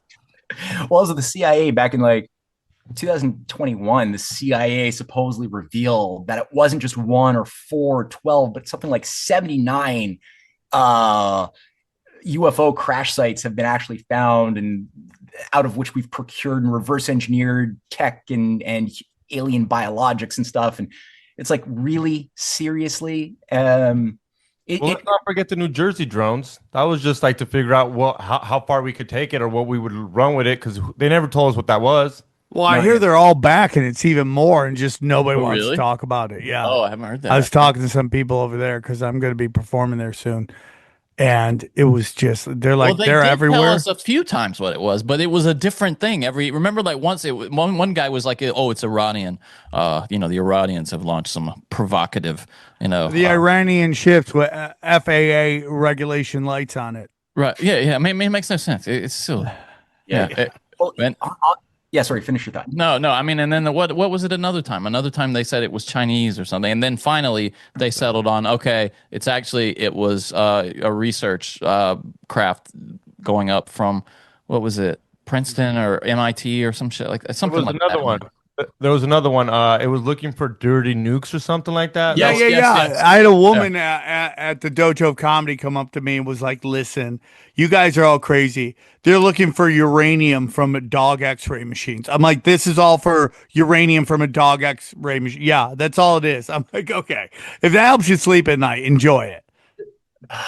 Okay, so here's the thing. So we were talking about the pliability of MK Ultra, what they were doing on mass human mind control, and discovering coming out of the first test cases of World War I shock victims who had shell shock, that there's a greater tendency to lose faith in their power of judgment when they've been given contradictory information on the battlefield. So first you get punished for doing something, then you get rewarded for doing something, then you get punished for doing something, and people lose all faith in their own mind. And then they began to expand that to group therapy, like under Kurt Lewin at Tavistock, who's brought in also to the USA with the whole Bolshevik, like the Frankfurt School operation. They were then saying, okay, now how could we take this knowledge of pliability of individuals that have been through trauma into groups of 5 to 7 to 10 to large groups of 30 to 40? It became group dynamics and figuring out how we can get people to adapt to irrationalism when you have a whole group doing it. And then they were like, by the 50s into the 60s, thinking, okay, how do we take this knowledge and apply it to whole nations, to Chile? Yeah. And then do shock therapy to a whole society that could be like alchemically dissolved in trauma and then recombined in the image of those who carried out the arson. So that, and then like, how do we do that to all of humanity? like, so they're kind of learning and testing along the way. So I think a lot of the stuff that we're being given, people will receive these contradictory messages from the media telling them how to feel or think about balloons or drones in Jersey or whatever. And all they remember because it's so irrational and contradictory narratives or framing, that all they remember is the felt thought. They don't remember the details. And because they just have this feeling of being threatened, they have a vague Hollywood movies that had been promoted that shape our collective dream, that are produced by certain high priests of the dream, like Spielberg or George Lucas, who are themselves, being advised by leading psychiatrists, like, for example, J. Allen Hynek, who's like, one of the top CIA contractors working on Project Grudge, Project Sign from 1948-49, to the Robertson Committee, the Robertson Panel, also, examining UFO contact, or what are these, what later becomes UAPs. But that's J. Allen Hynek, who's the skeptic for like 20 years, assigned to debunk stories of ETs. But how is he assigned to debunk them before he becomes an evangelist in 1965, massively promoting this gospel of alien gods, even at the UN, calling for world government structures, along with Jacques Vallée, who is his disciple. Together, they're giving these UN speeches in 79, calling for the creation of world government agencies to manage UAPs, or at the time, I guess, still UFOs. Before that, his assignment to being the scientific skeptic is to give the worst possible refutations imaginable. Yeah. So it's like swamp gas. That's what people are seeing as swamp gas. Like, well, clearly they're not seeing swamp gas, you asshole. They're clearly seeing something. But instead of actually dealing with the US secret science program that absorbed Nazi scientists who were working on alternative techniques to creating flying saucer tech that we know existed and was brought into the ongoing Manhattan Project, which, instead of actually dealing with any of those possibilities, where like drone tech is probably decades ahead, we're told drone tech as we know it emerged in like the early 90s. No, this seems to have emerged in the 50s. But instead of that, you create swamp gas. And as they say, a bad defense of the truth is worse than an outright attack on the truth. And he creates bad defenses left and right, giving gifts to the thing that he's always devoted to, which he's a member of the Invisible College. He talks about, and Jacques Vallée wrote a whole book on the Rosicrucian Invisible College that J. Allen Hynek, who's advising Steven Spielberg. Oh my God, Close Encounters of the Third Kind. He's on the set advising Spielberg in the Close Encounters movie. He's the one who's formulating the scientific categorization of the different categories of ET contact. Spielberg, we should say, also has a new film about, the trailer just dropped for this new film about extraterrestrials. You read Yeah, it's crazy, dude. Spielberg is such a dark dude, too. It's just so crazy because how he's promoted to us is the exact opposite. And he's just full on in the middle of all of these psyops and darkness. And yeah, what's your instinct about this new film? Oh, it's part of the psyop. It's part of the new gods, because that's the thing that Crowley has been calling for, is the ushering in of a new set of deities that would then be used to replace the old Abrahamic concepts of monotheistic faiths into a new, more controllable set of mystery cults that would shape the next age, so-called. Even the title fits perfectly into what, Sam, have you seen it? It's called Disclosure Day, is what Spielberg's new film is called. Isn't that crazy? Oh, and how perfect is that? Yeah. That's just a perfect name for what's going on right now. Yep. It's just so crazy how like they drop something right before something happens and we kind of accept it because we've seen it through this movie, right? It makes it more and normalizes it for us. Well, it's the collective dream. Like I said, I think that's the way that the spellcasters work. And Jung's approach is highly useful and has been applied top down to manage the collective dreaming. Is that people will feel like their dreams are their own and not realize how they're actually very similar to the subconscious manipulation of the predictive programming that acts upon the emotional state that is under the awakened sentinel of logic and of reason. So that's the primary battleground, is the subterranean forces in the basement. And that's what comes out in our dream state. That's what colors, if you're getting high, with buddies, and different people are experiencing very similar trips that they're experiencing, they think it's their own, and they think the fact that it's similar validates certain narratives that they've been told is this demon or that demon that you're all commonly experiencing. But the fact is, it's more likely that you were all just produced by the same controlled cultural matrix, by the same spellcasters who introduced the same stories for you to be affected by and to be hypnotized by, whether it's via Star Wars, and George Lucas is openly got his guru in the form of Joseph Campbell, who is, Carl Jung's assistant at the Eranos conferences in Monteverita, Switzerland. Oh my God, dude. By Mikhail Bakunin earlier on, right? Which becomes the foundation of Esalen and the entire, new movement of spellcasters that then shape the baby boomers and all of these figures that they're supposed to be the new Dionysian gods like Jim Morrison and others, who are then pumped out of the US military and British military like the Beatles to be the new shapers of the new ethos for this new generation of malleable young people born after World War II. But it's Joseph Campbell who's advising George Lucas. George Lucas is talking about that, and Campbell's not stupid. He knows he knows his archetypes. The Hero with 1,000 Faces program is a formula for the hero's journey that will act upon the deeper archetypical aspects of existence. And he's working with the SRI, the same SRI that's doing the Stargate project in the 70s, overseen by a bunch of Crowleyites, like the figures who are tied directly by Jacques Vallée, who openly speaks about his friendship with Michael Aquino and Kenneth Anger, Crowley's buddy who's shaping the horror movie genre in the 60s and 70s. Jacques Vallée is directly tied into these guys, talking about it openly, but he's also overseeing with Hal Puthoff, the Stargate project inside of the USA. You have Warren Harmon, who's writing the manual for recreating the images of man, the Changing Images of Man document that Joseph Campbell is directly on the team at SRI. And you could read the writings in 1974. It's available online, right? Everybody can read this, where they're literally talking about resetting human self-identity. Destroying archetypes in which we think and reinventing them.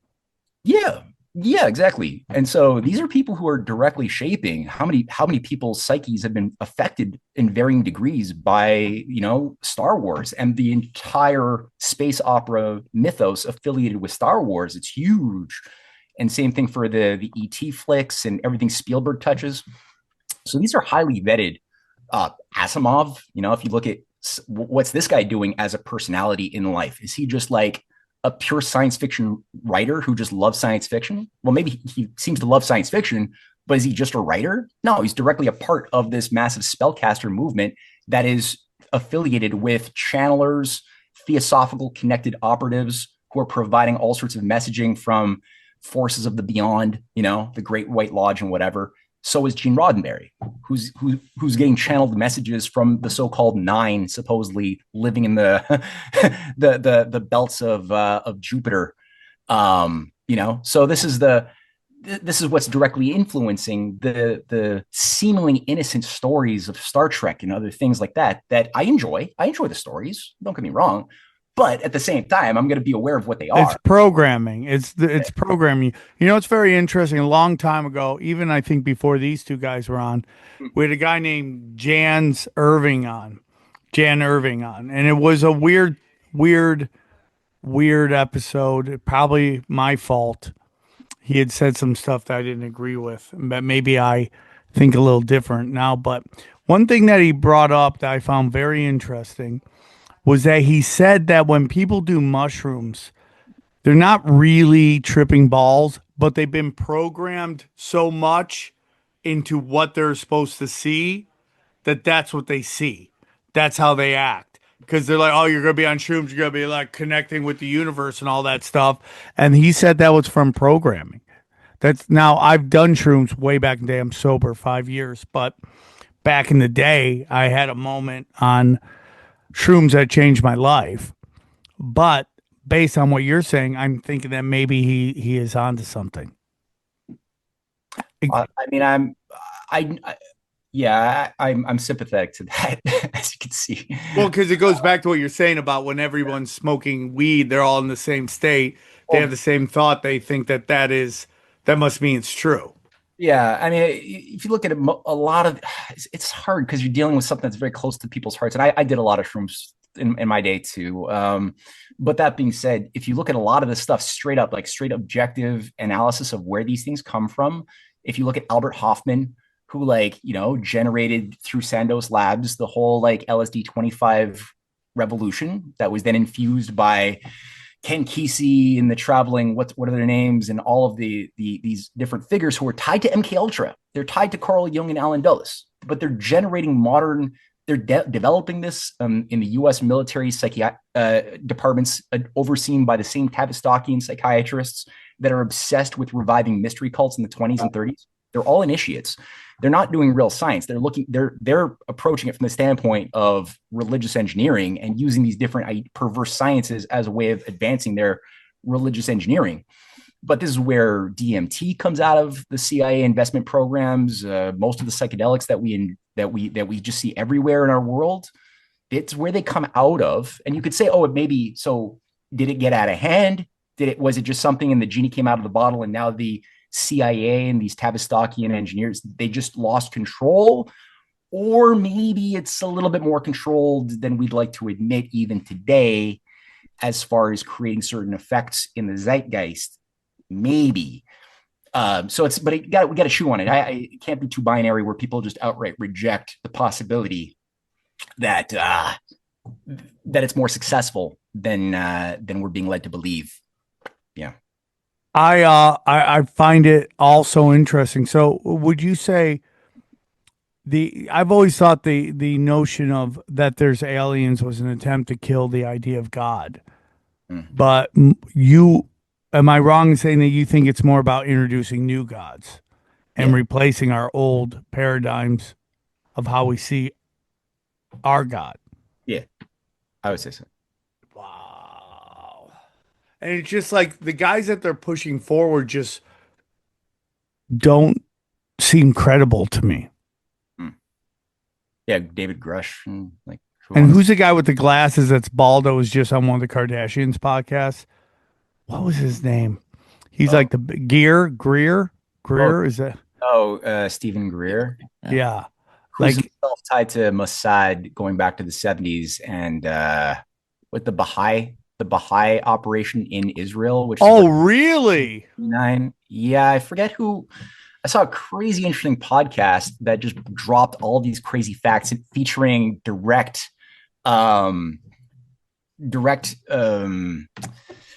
do you call it? Like proof, like hardcore evidence that showcases Greer's direct role in the Baha'i Israeli intelligence outfit in the 70s. Whoa! He comes out rebranded as this new disciple of effectively Lawrence Rockefeller.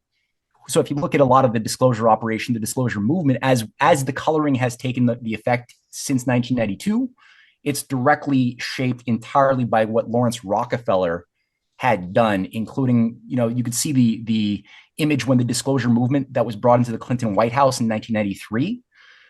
It was Lawrence Rockefeller who was behind all of that, and Stephen Greer, along with Robert Bigelow and Linda Moulton Howe, are all at the Lawrence Rockefeller Ranch, the same ranch that Hillary Clinton and Podesta were brought into to play their role in shaping the big reveal later on.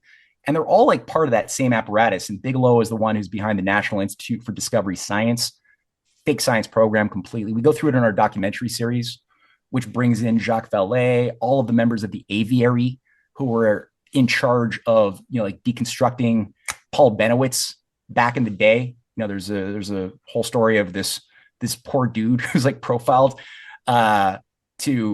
who like lives next to the Albuquerque Air Force Base. I forget which Air Force Base, where they're carrying out a lot of advanced secret science programs. And they work this guy who has a private.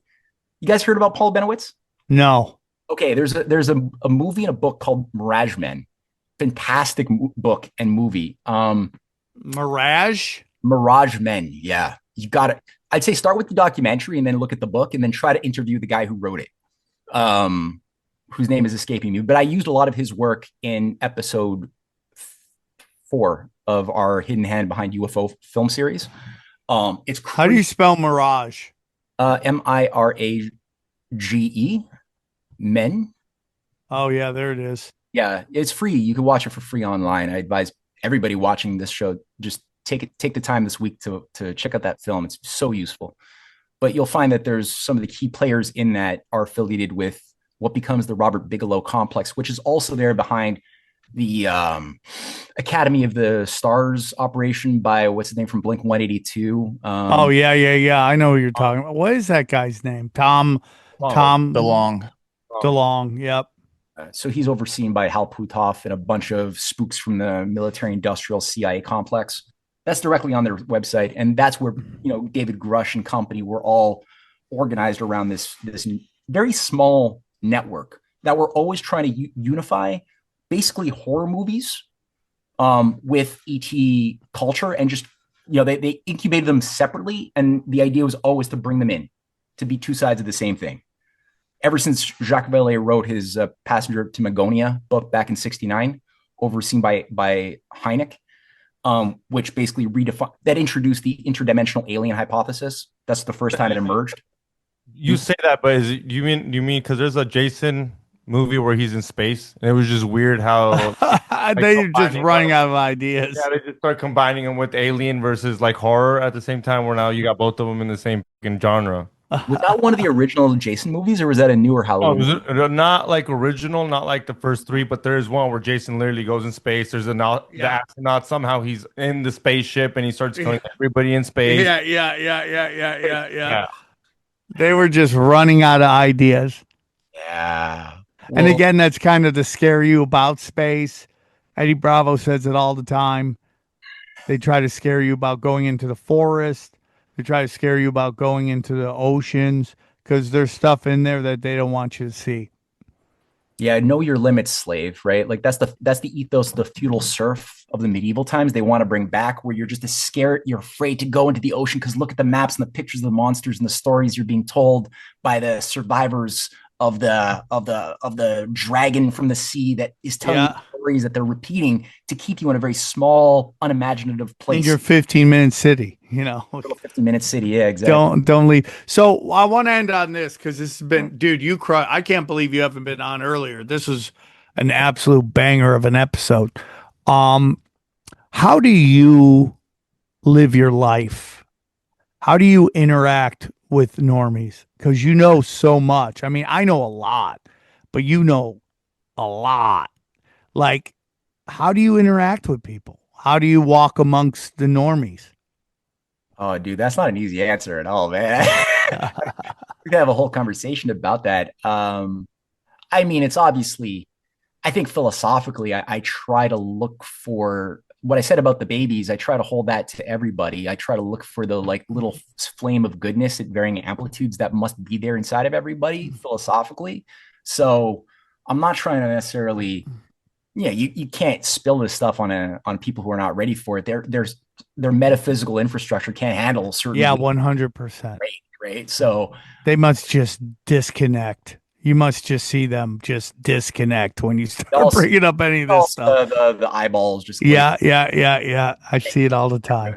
Yeah. So, I mean, you want to try to reduce that happening as much as possible. And I guess you guys all have your own trial and error experience. For me, it's like I try to just keep an attitude of trying to have love in my heart and look for opportunities to bring in an awakening of ideas or some irony that could be brought in maybe as a joke or something, or a story or an anecdote that I could tell that might get people to be interested in something in a nonlinear way. Like if I want to, I was talking to a friend of mine who's not at all political, right? But they do like true crime. So I'm like, okay, I could talk to that. So I've done some work on Jack the Ripper.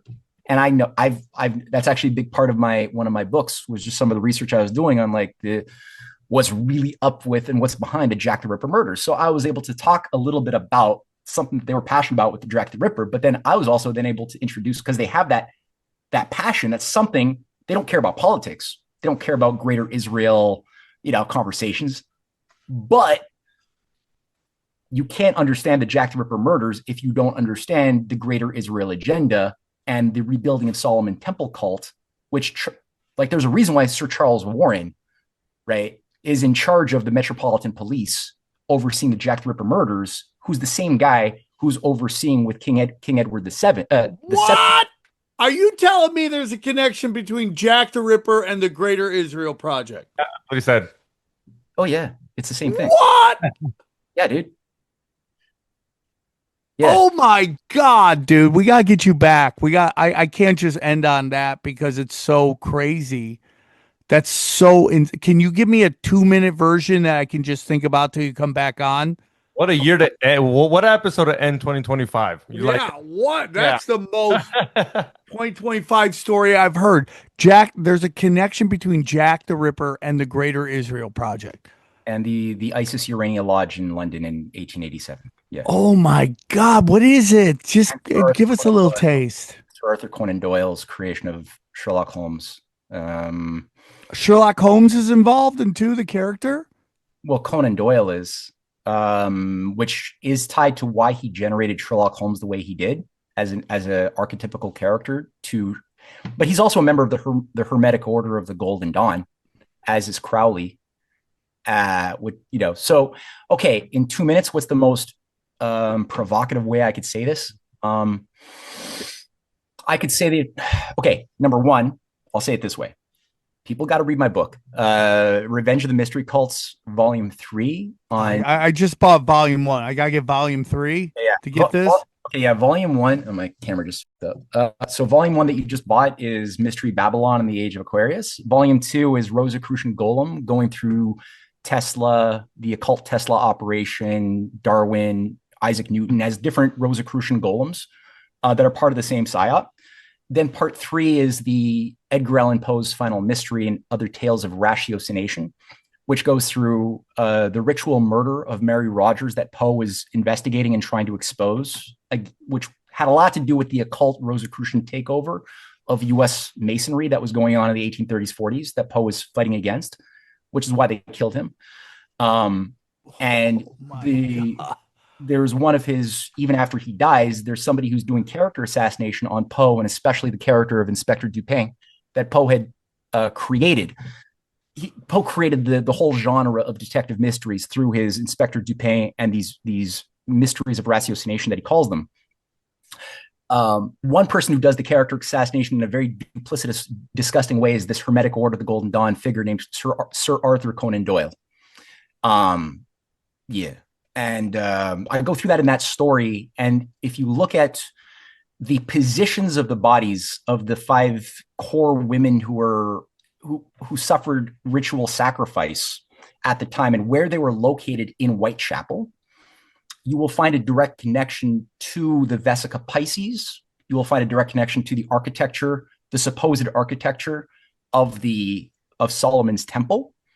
And if you look at the figure specifically of Charles Warren, who is the major Grand Master of the United Grand Lodge and overseer of the Solomon Temple excavation program in Mount Moriah from 1862 onward, as well as the Palestinian Exploration Fund that becomes the foundation of the later Zionist project, overseen by Prince Edward Albert, who becomes King Edward VII a little bit later on, who's obsessed with recreating the kingdom of Jerusalem, but that requires a certain belief in a purgative cleansing of the land and the people living there that have to do it to themselves.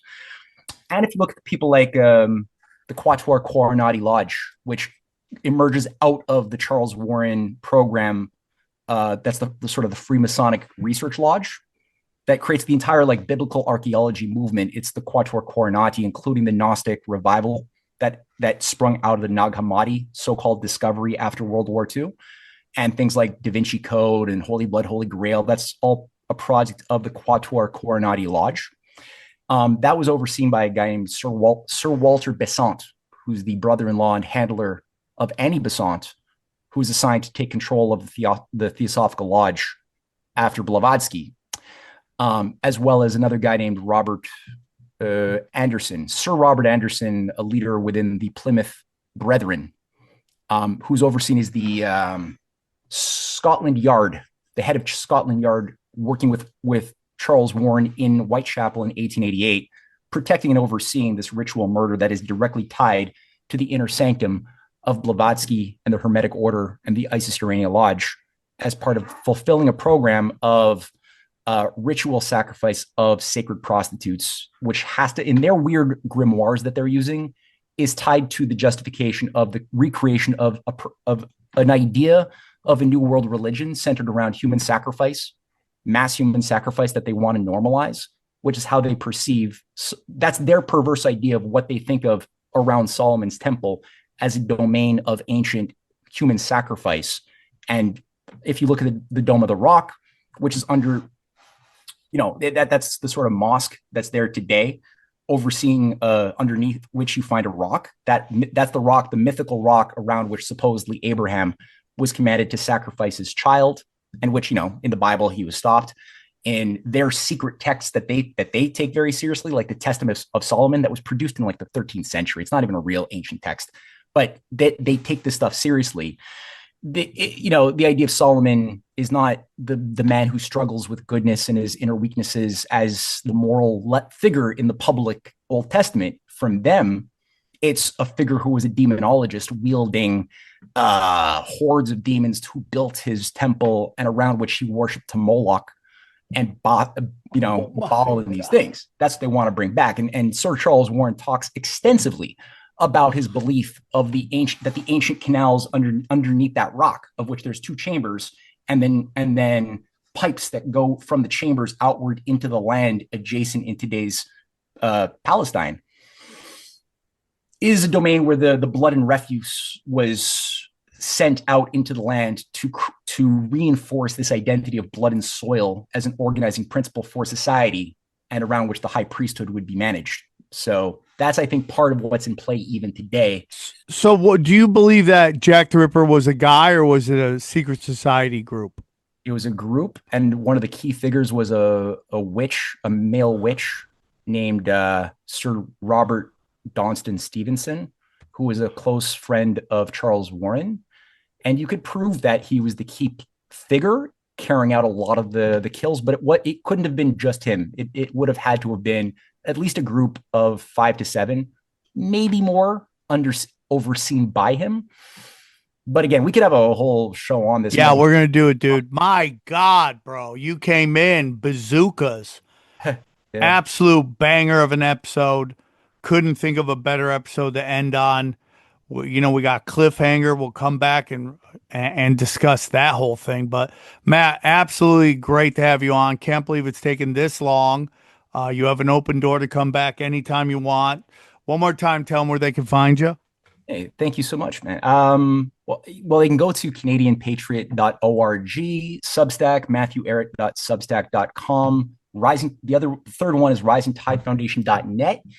And like I said, most of our documentaries are freely available to watch, including the Hidden Hand Behind UFOs series, and our new film, Edgar Poe's Final Mystery, is a 2-hour film we just finished producing. Does that talk about Jack the Ripper? That sets the stage. It's part 1. This one goes through, I mentioned the ritual murder of Mary Rogers in New Jersey at the Sybil's Cave that Poe was exposing. This film goes through that story, which sets the stage to understand what's behind the Jack the Ripper murder, and which will be in part 2 that we'll release hopefully in February or so. Well, Matt, you knocked it out of the park. One of the best episodes we've ever had. Whoa. And yeah, man, let's break down the episode. Talk about going out with a bang, dude. Yeah, I mean, talk about going out with a bang. I mean, this might be one of the best episodes we've ever done. I mean, that is the deepest shit I've ever heard in my life, especially how it ended. Dude, little cliffhanger. I mean, dude, Jack the Ripper's connected to the Greater Israel Project. I mean, boy, you could give me a lot of guesses, and I wouldn't have gotten to that one. I would never have gotten that at all. Oh my God, Matt Ehret is amazing. He was fire. I can't believe it's taken him this long to get on the show. I mean, that guy has some serious knowledge. Greater Israel Project is like the Kevin Bacon of conspiracies. It's Dude, just Johnny, that might be the funniest thing you've ever said. Everybody. I mean, that might be. It's just Everybody. 5 degrees of the Greater Israel Project. Yeah, it truly is. It's the easiest game on the planet. Yeah, that is so funny, dude. I mean, the hidden hand is everywhere. Everywhere. I mean, the use of false flags, that's all they do. They just false flag everything. Totally. It's like mind blowing to me. It's interesting too, Spielberg, with this, I mean, it's called Disclosure Day. It couldn't be more on the nose. And I don't know if you've seen it, Sam, the trailer, but it literally shows them like taking over people's bodies, like lizard people kind of thing. It looks like that's what it's going to be about. Anyway, you can see their eyes. You know how people are always pulling those videos and showing like, look at this guy's eyes. He's a lizard.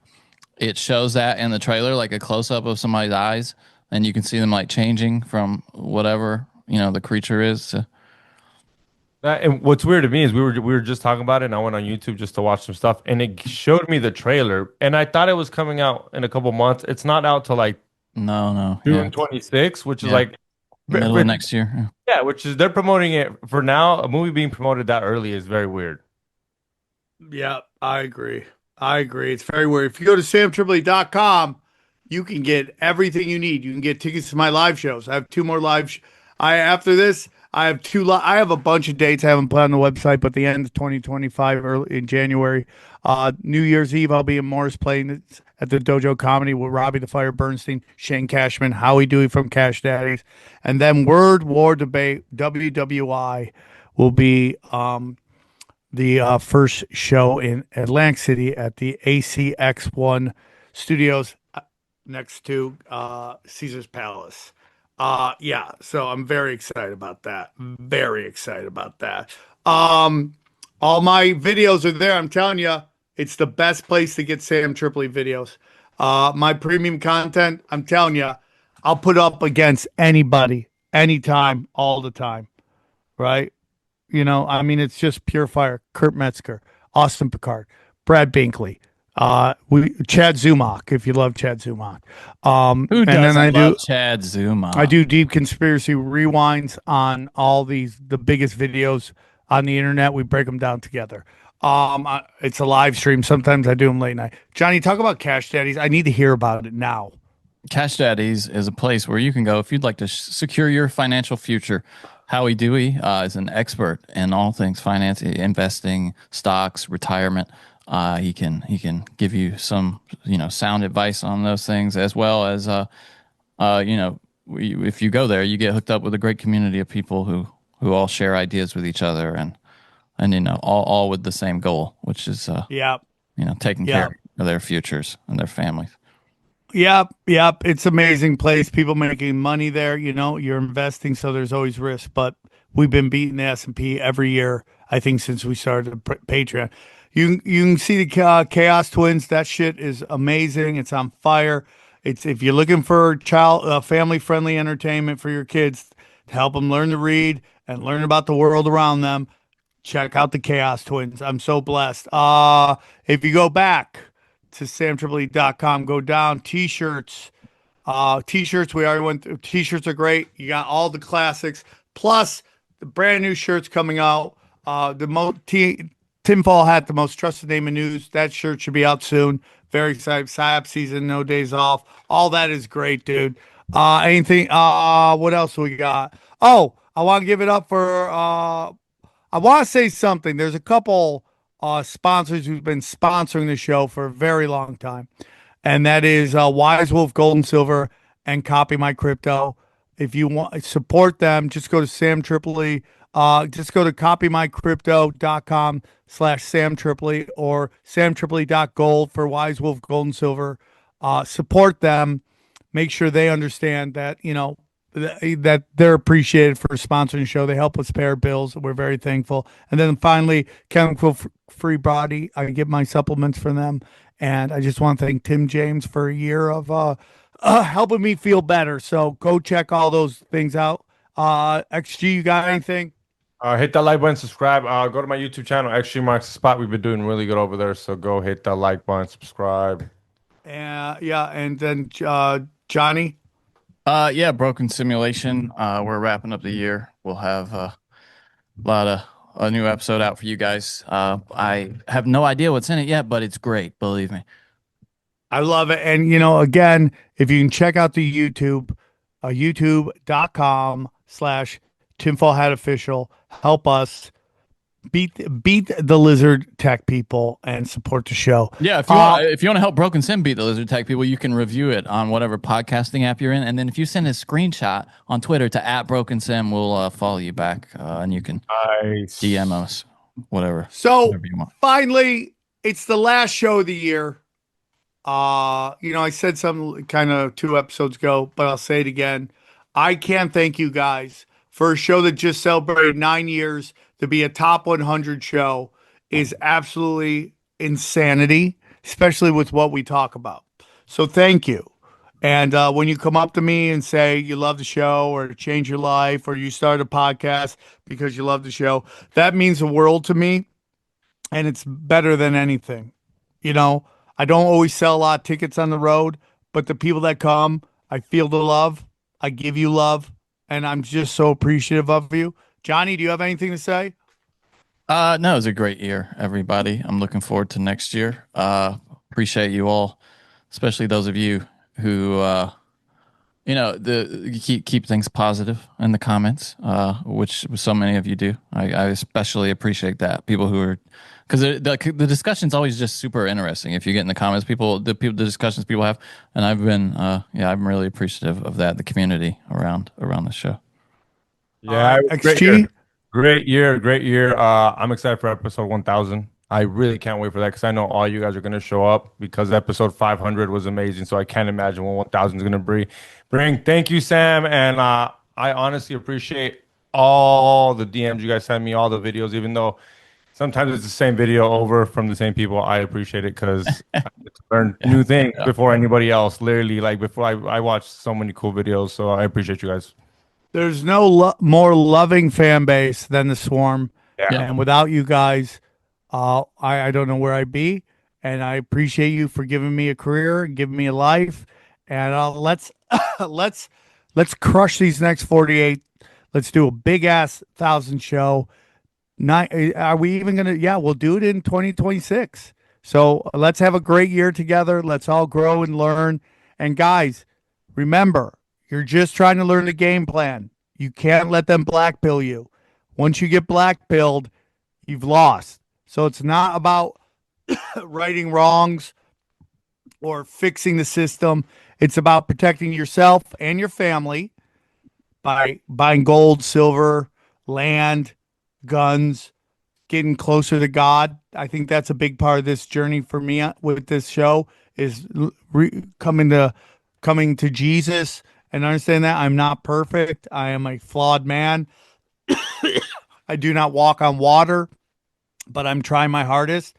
And I appreciate you guys showing me love, even though I'm a flawed person in so many different ways, including my reading and vocabulary. You guys put up with it, and I'm very thankful. So I want you all to have a very Merry Christmas, Happy Hanukkah, happy holidays, and I want you guys to crush your New Year's. Don't do anything stupid. Just get through the new year. Let's get to 2026, and let's just continue to love each other and get the word out, and be the best versions of ourselves. Okay. So for everybody here on the show, Dana, Mark, Robin, who works on clips for us. Who else is that? I mean, there's so many people that work on the show. Mark, they never get met. What? Mark. I said Mark. No, I'll say Mark again. I got a block on him, I guess. Okay. I just want to say. Did you say Dana? I didn't hear that either. Yeah, I did say Dana. Okay. Yeah, I got a block. Dana does a huge part of the show. We're so thankful to all of you for all the love you have shown us over the years. So have a great holidays, and we'll see you in 2026. Enjoy the highlights. Oh, check out that. Oh, dude. Oh, I've been there, done that. No, I haven't been there personally, but my homegirl had to go through this. Play it, and then I'll tell them my story. Okay, I didn't watch it because I was too scared. My story is as bad as this is. Okay. Yeah, I don't know. Oh, shit. Hold on. Be strong! Be strong! 2, 1, do it! Oh, is her phone?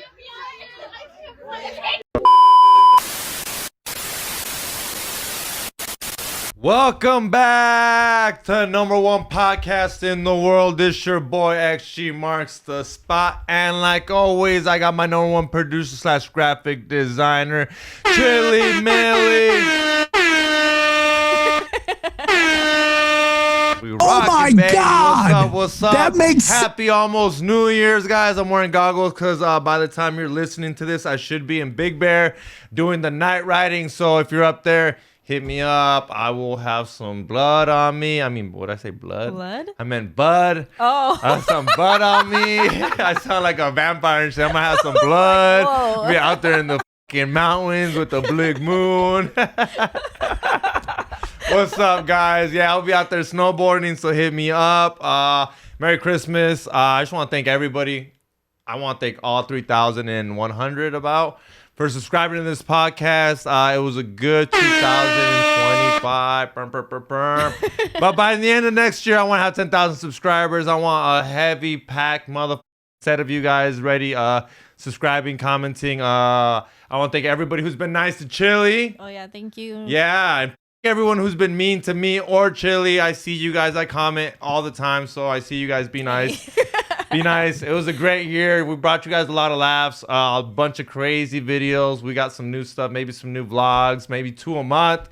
We might start going live, but like always, Mondays from now on, 6 o'clock. Mondays, we premiere this shit with a super chat, with the chat room available. Me and Chili are there talking shit. So you'll have something mean to say. We're going to read it. Also, if you want us to go live, let them know. Yes, please. I need bandwidth over here. I need a new internet. But yes, guys, 2025 is gonna be dope. We were the number one podcast in 2026. We're gonna keep being the number one podcast.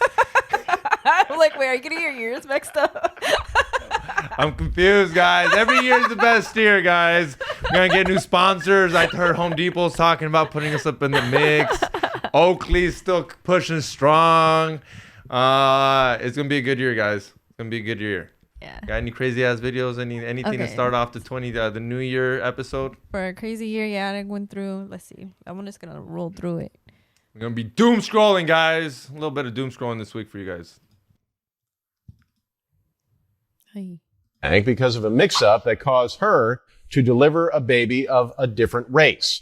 Jennifer Cramblett says she ordered a donor with blonde hair and blue eyes to resemble her partner. They said, well, I do believe 330 is an African-American donor, and basically we can no longer talk to you anymore. Jennifer Cramblett was about 5 months pregnant when she called the sperm bank, hoping to get more vials so her same-sex partner could also get pregnant. But she would end up getting the shock of her life when she was informed that someone in the office misread the handwritten number as donor 330, a black man, and not 380, the blonde-haired, blue-eyed man that she was hoping for. She said, well, we sent you 330, as in maybe I got my donor number wrong. And I said, no, I know what donor number I want. I've been looking at this guy for now almost a year. That she got back on the line with me and just asked me if we had requested an African-American donor, because that's what donor number 330 was. Jennifer Cramblett eventually filed a lawsuit for $50,000 after being inseminated with the wrong sperm.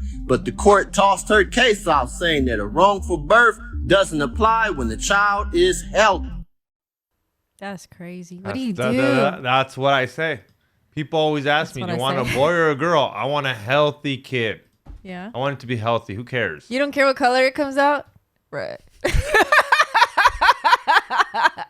Well, if I phoned a black chick, it better come out black. What do you mean? That's what I mean. You kind of care. Either way, you still want it to be healthy.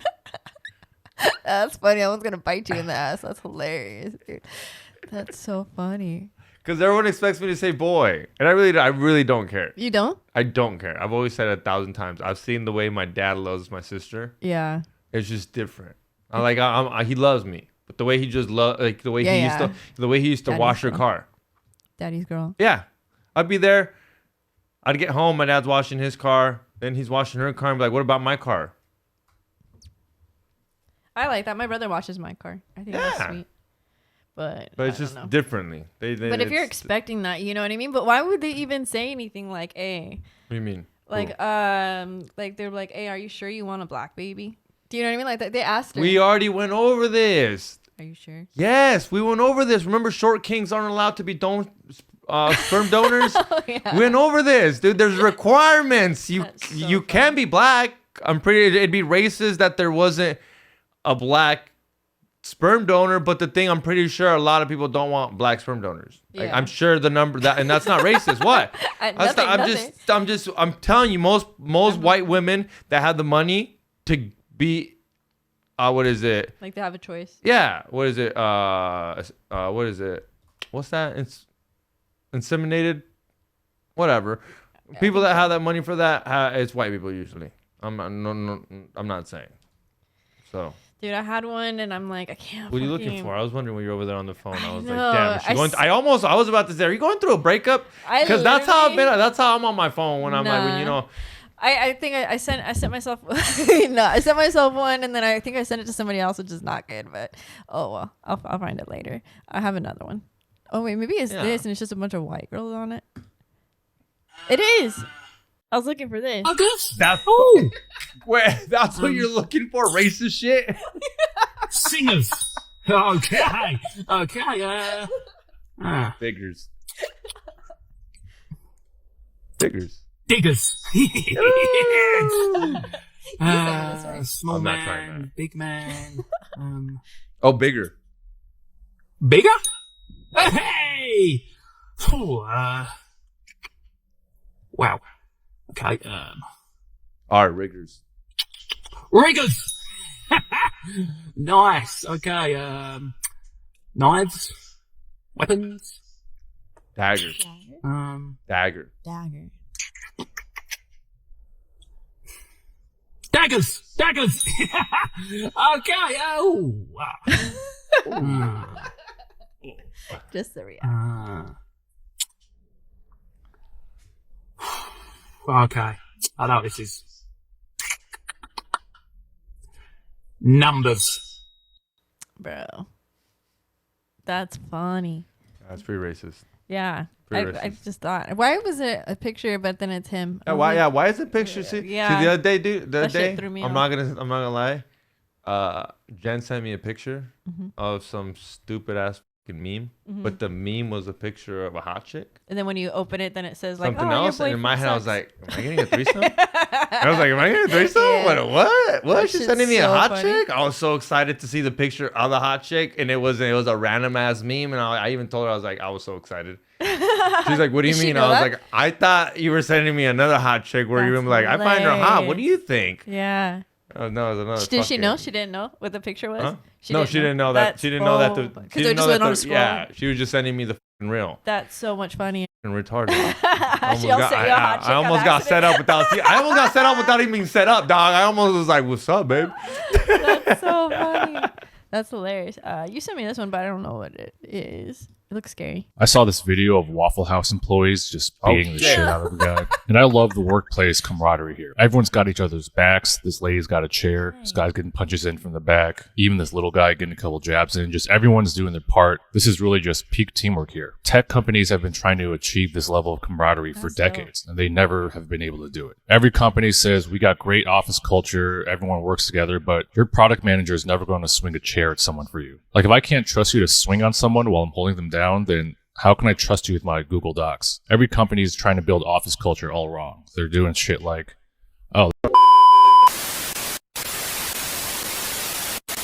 Here's a clip from the latest Broken Sim. Boy, this Rob Reiner thing just gets weirder and darker. Weirder. And no, dude, it's not getting weirder, Johnny. It's just becoming more obvious. Well, the That's what's Conan thing going is on. weird, though. That's a weird detail. That's the weird part. Okay, so that's a let's go weird back to the part. beginning. You know, Rob Reiner, obviously, he was a famous actor on TV, and then became a Meathead. director.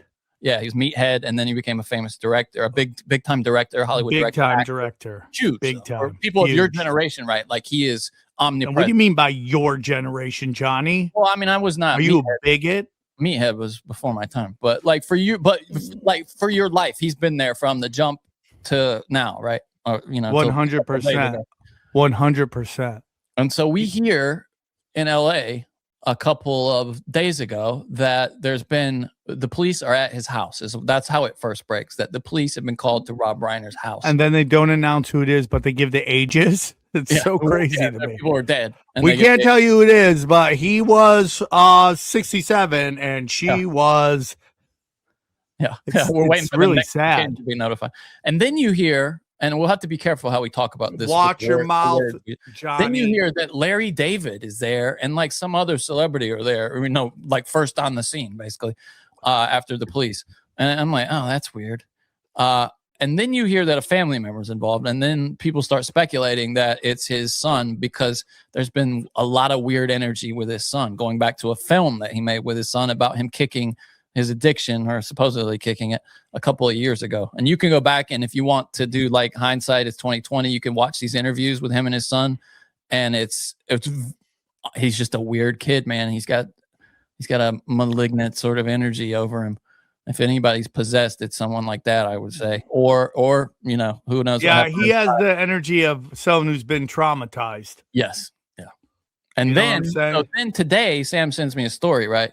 Conan is having his holiday party, and Rob Reiner and his son are there, which is weird to go to a party with your son. I find that bizarre. But Rob Reiner and his son are there, and somebody wants to call the police on Rob Reiner's son, to get like a psychiatric hold on him because, maybe threatening violence or something like that. And Conan O'Brien talks them out of it. He doesn't want the police at his house. And that was the day before this happened? Yeah, I mean, Conan cannot be sleeping right now. That's what the story you sent me said, that he's like racked with guilt. Like, what could I have changed this? I mean, I have no ill will towards Conan O'Brien. I've always enjoyed him. Yeah, me too. He's super on the progressive side, but he never defined him, right? No. Like, he's progressive. He's progressive to the bone. He shits rainbows. We know that, right? But he never, he was like, obviously he's from a different generation, right? Even though he's probably the same age as Jimmy Kimmel, maybe a couple years older. No, but he's a Harvard elite through and through, but he served the joke, right? Like that was his first loyalty, was to the joke. Unlike, but you never go, oh, Conan's getting too political. No. He always just made fun of everybody, and he was a great writer, and he was funny, and and there's just some, he definitely has some weirdness to him. Like when his father died, they made jokes that Bateman did it. Dude, that was crazy. That was so crazy. Again, and this is the problem with anything, right? With anybody passing and how people close to them mourn. We think there's one way to mourn. And there's not. Yeah. And there's not. Which, and especially comedy people will say the worst thing right after. I mean, bro, if you want to go to the all-time classic comedy, go to a memorial of a comedian. You'll never hear better comedy in your life. And if you're lucky, Brian Holtzman will be there and get up before everyone does his jokes that he does, and you'll laugh your ass off at what he says. I mean, dude, when Jeff died at the Comedy Store, right? I mean, dude, the things that were coming out Brian Holtzman's mouth were making all the comedians laugh and his family just cringe. Jeff's family. Oh, really? Oh, no. Oh, yeah. Oh, no. It was hilarious. And I remember Ramsey, when he was the overweight guy that died, and we were just worried about, were there going to be enough people to have a show there? It's so sad that we had to worry about selling tickets or filling a room for a guy's death. When was that? This had to be 8 years. I don't know how long Ramsey's been gone. It's got to be 8 years.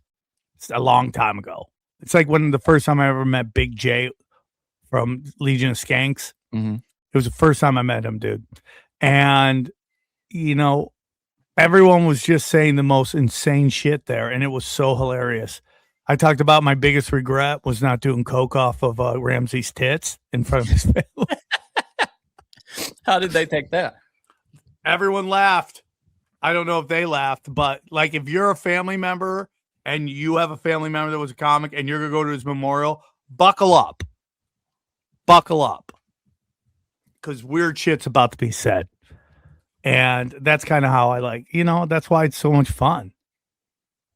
Yeah. And so it's just Conan's not one of those guys where I think that, they're part of the problem in Hollywood. No, he probably just doesn't, he's like, do I want a headline? And this guy, Rob Reiner, probably didn't want the police called because it's something he's dealt with over and over again. Although, if you read the story, at the bottom of the story, it says that Rob Reiner was saying to somebody near to him recently that, like, what is this life where I have to be worried about my own son like harming me? I mean, that was something he told to like someone he was close to recently. It can't be easy. You can't be easy. You also do have this roast. I think it was a roast where you have Al Franken. Everyone did jokes about him. Yeah, about him. Jokes. I mean, come on.